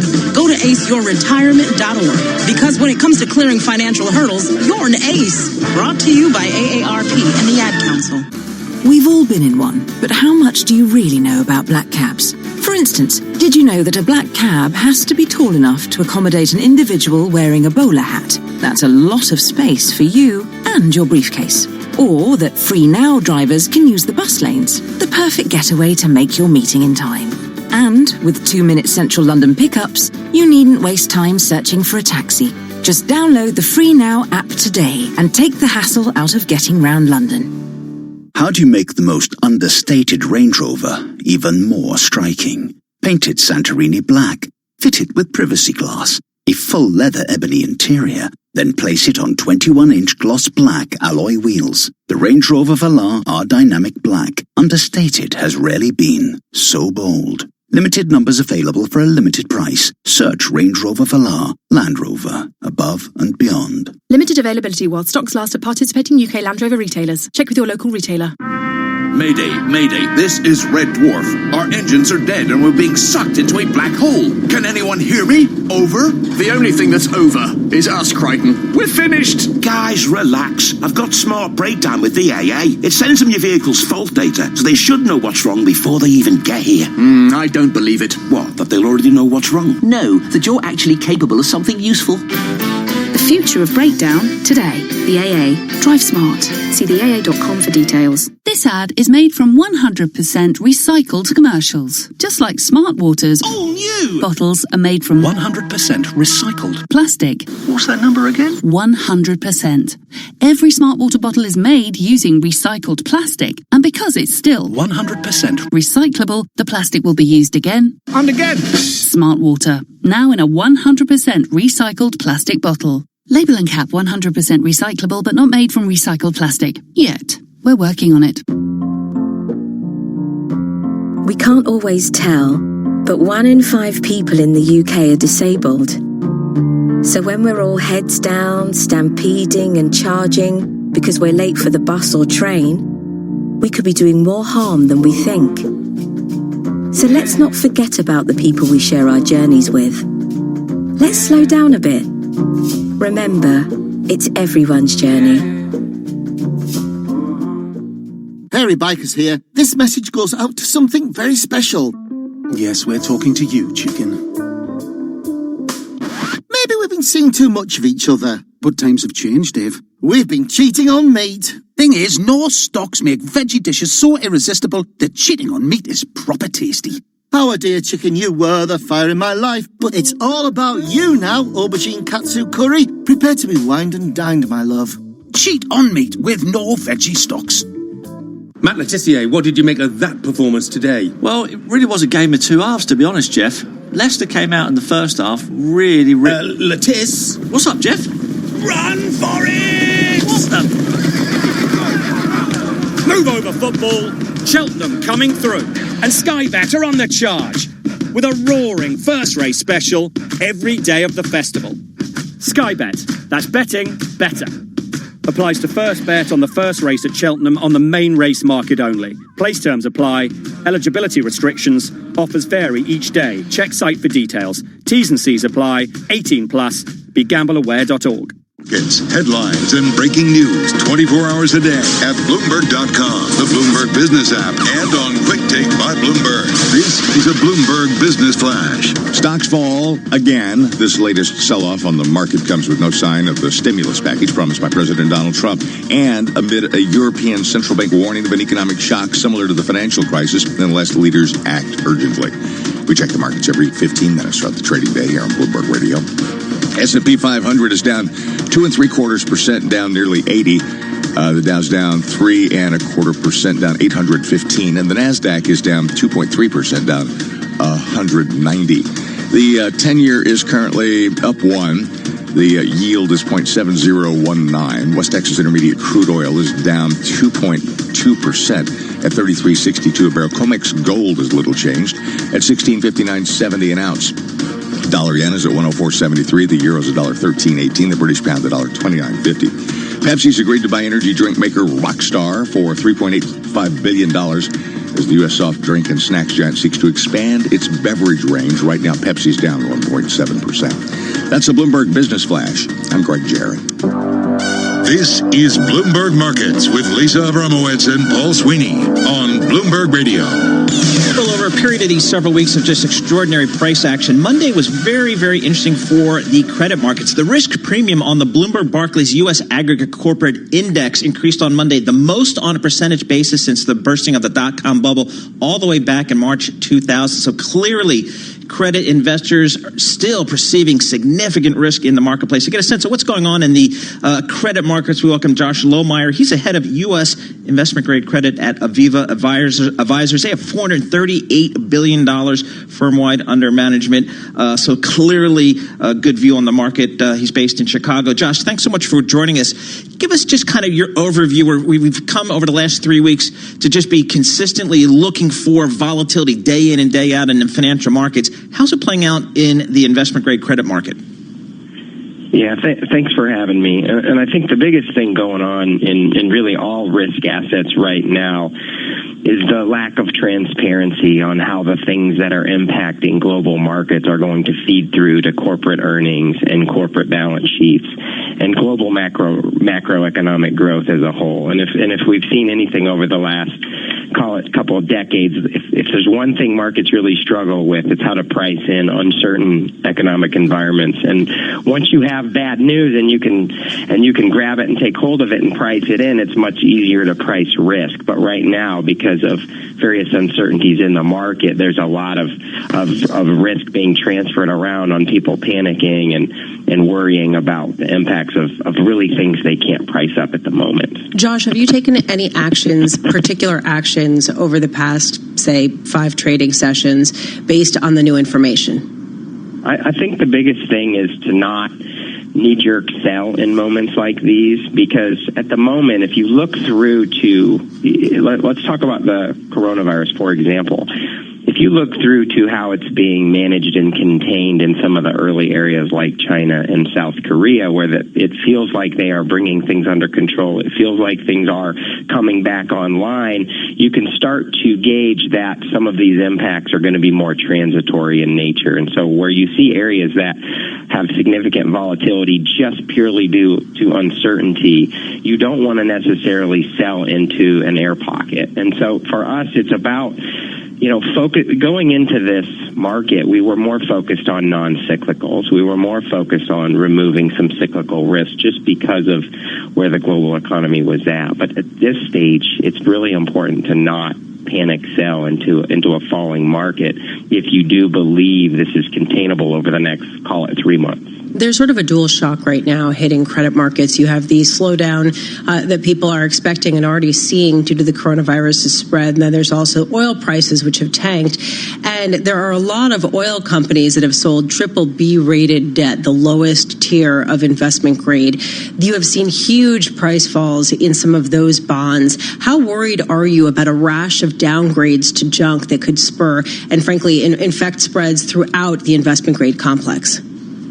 Yeah, that's a great question. Oil is very top of market today, and it's concerning when you see the level of price volatility in oil prices. As you know, it takes a lot of time and planning for these oil companies to decide capital expenditure plans etc. And so when you see this type of volatility that most recently is being driven by some external forces, let's say, that are causing prices to crater, I think the biggest thing is to think through on a company by company basis. You know, many of these businesses have termed out their liabilities where they don't even need access to capital markets through the next 2 years. And so, and the rating agencies have come out over in the last couple of days where S&P actually said, look, we might be a little more harsh this time around than we were the last time around, depending on how quickly we think this can resolve itself. And then Moody's came out on the back of that saying, look, we're going to look through this because this is such a, you know, when you're dealing with governments that are, you know, still negotiating on supply, there's still plenty of time for you know, cooler heads to prevail and some type of agreement to be made that will take some of this price action and volatility out of the market. And so for us, it's also one of those functions of saying there are good companies here that have good long-term good access, no need for capital markets access. And if you look at the longer-term kind of supply-demand dynamics of oil in general, and you take call it a 1-year view, you know, you can get more comfortable.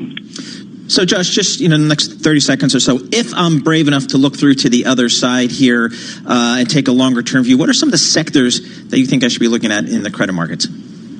I think at current prices, oil companies that have the right balance sheets, the right production, do have some value here. There are ones that have some risk attached to themselves because maybe their leverage is a bit too high and they need access to markets, and they may still yet benefit from some fiscal responses from the government. But so it is very much a market where you're trying to pick where the best names are. You know, we're also getting much more comfortable with the healthcare space because, you know, as we're all watching, you know, the election process, evolve, and there's probably less risk to healthcare today than there was 6 months ago, and it's also an area that is a non-cyclical in an aging population, and cash flow should remain stable regardless of the global macroeconomic environment. And so those are a couple of areas where we think you can add some value.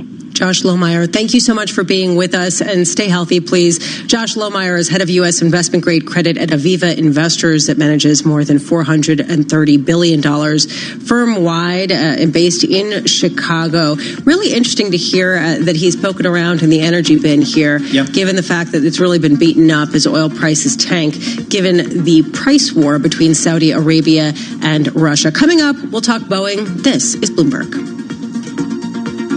This is a Bloomberg Money Minute.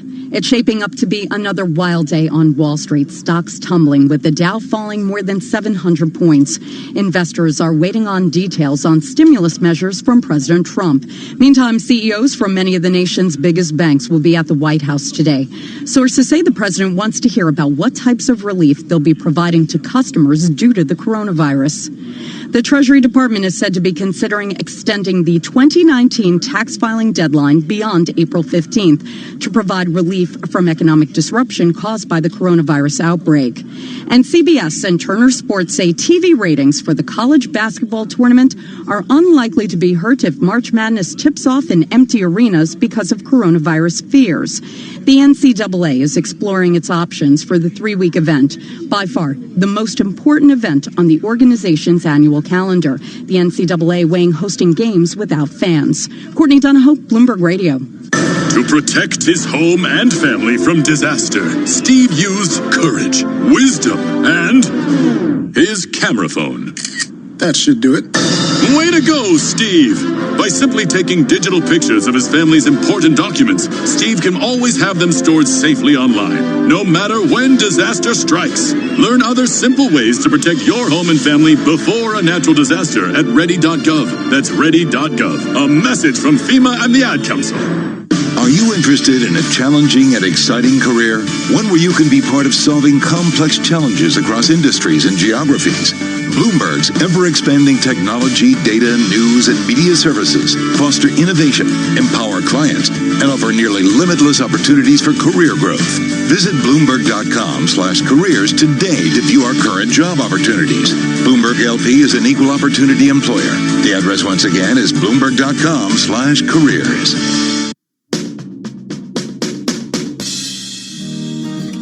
They call me the drum guy, being around London, one gig to another.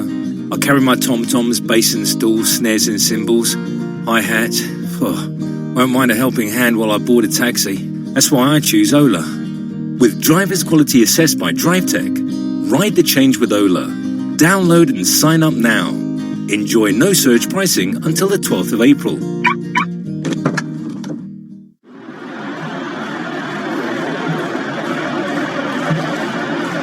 Life.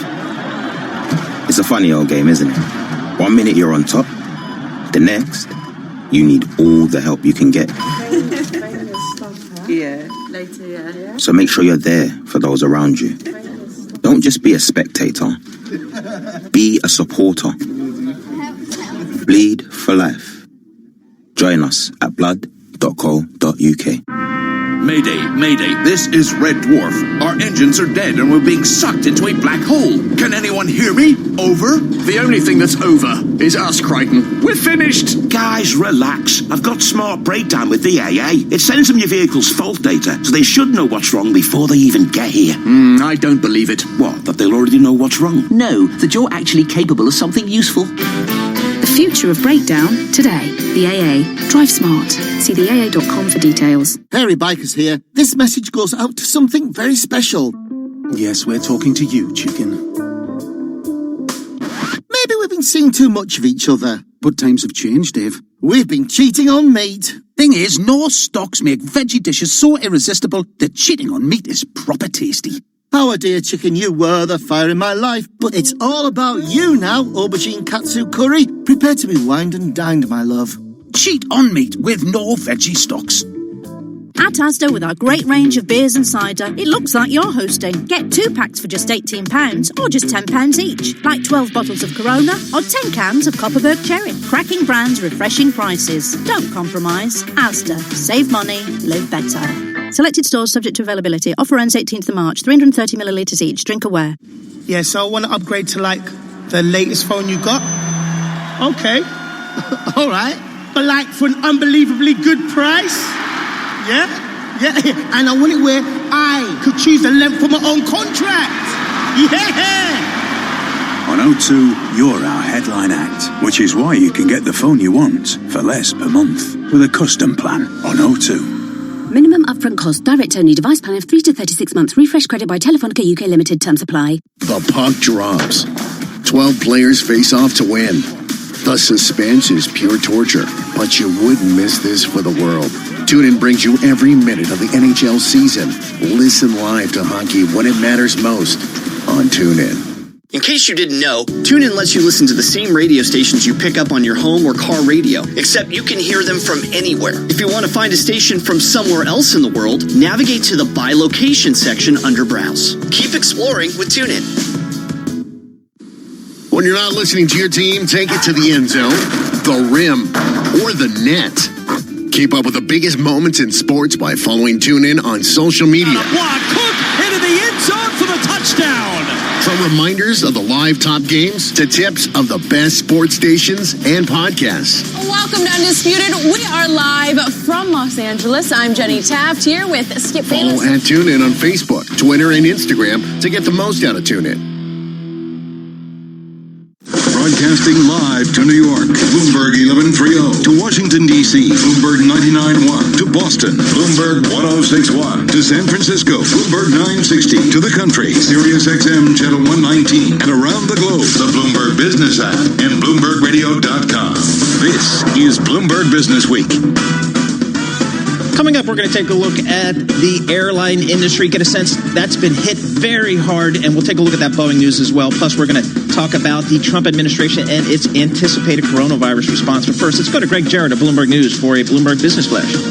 All just crossing the Bloomberg terminal, crude oil inventories are up 7.66 million barrels, according to the EIA. We'll have more on the oil story coming up. Stocks are down further now. European markets are struggling to find direction after the Bank of England reduced the main interest rate by 0.5 percentage point to 0.25% and introduced a host of measures to keep credit flowing to businesses. Christopher Peel, Tavistock Wealth CIO, says he expects stock shocks to follow historical patterns. So we know we've seen other viruses in the past, whether it be SARS or Zika or Ebola, where markets lose their interest in spreading relatively quickly. The bounce back historically has been very strong once we've reached a drawdown of 15 to 20%. And that's where it feels like we're in now. We check the markets every 15 minutes throughout the trading day here on Bloomberg. A leg down is what we'll say. The S&P's down 3.25%, down 93. The Dow is down 3.7%, now down 910, and the Nasdaq is down 2.9%, down 241.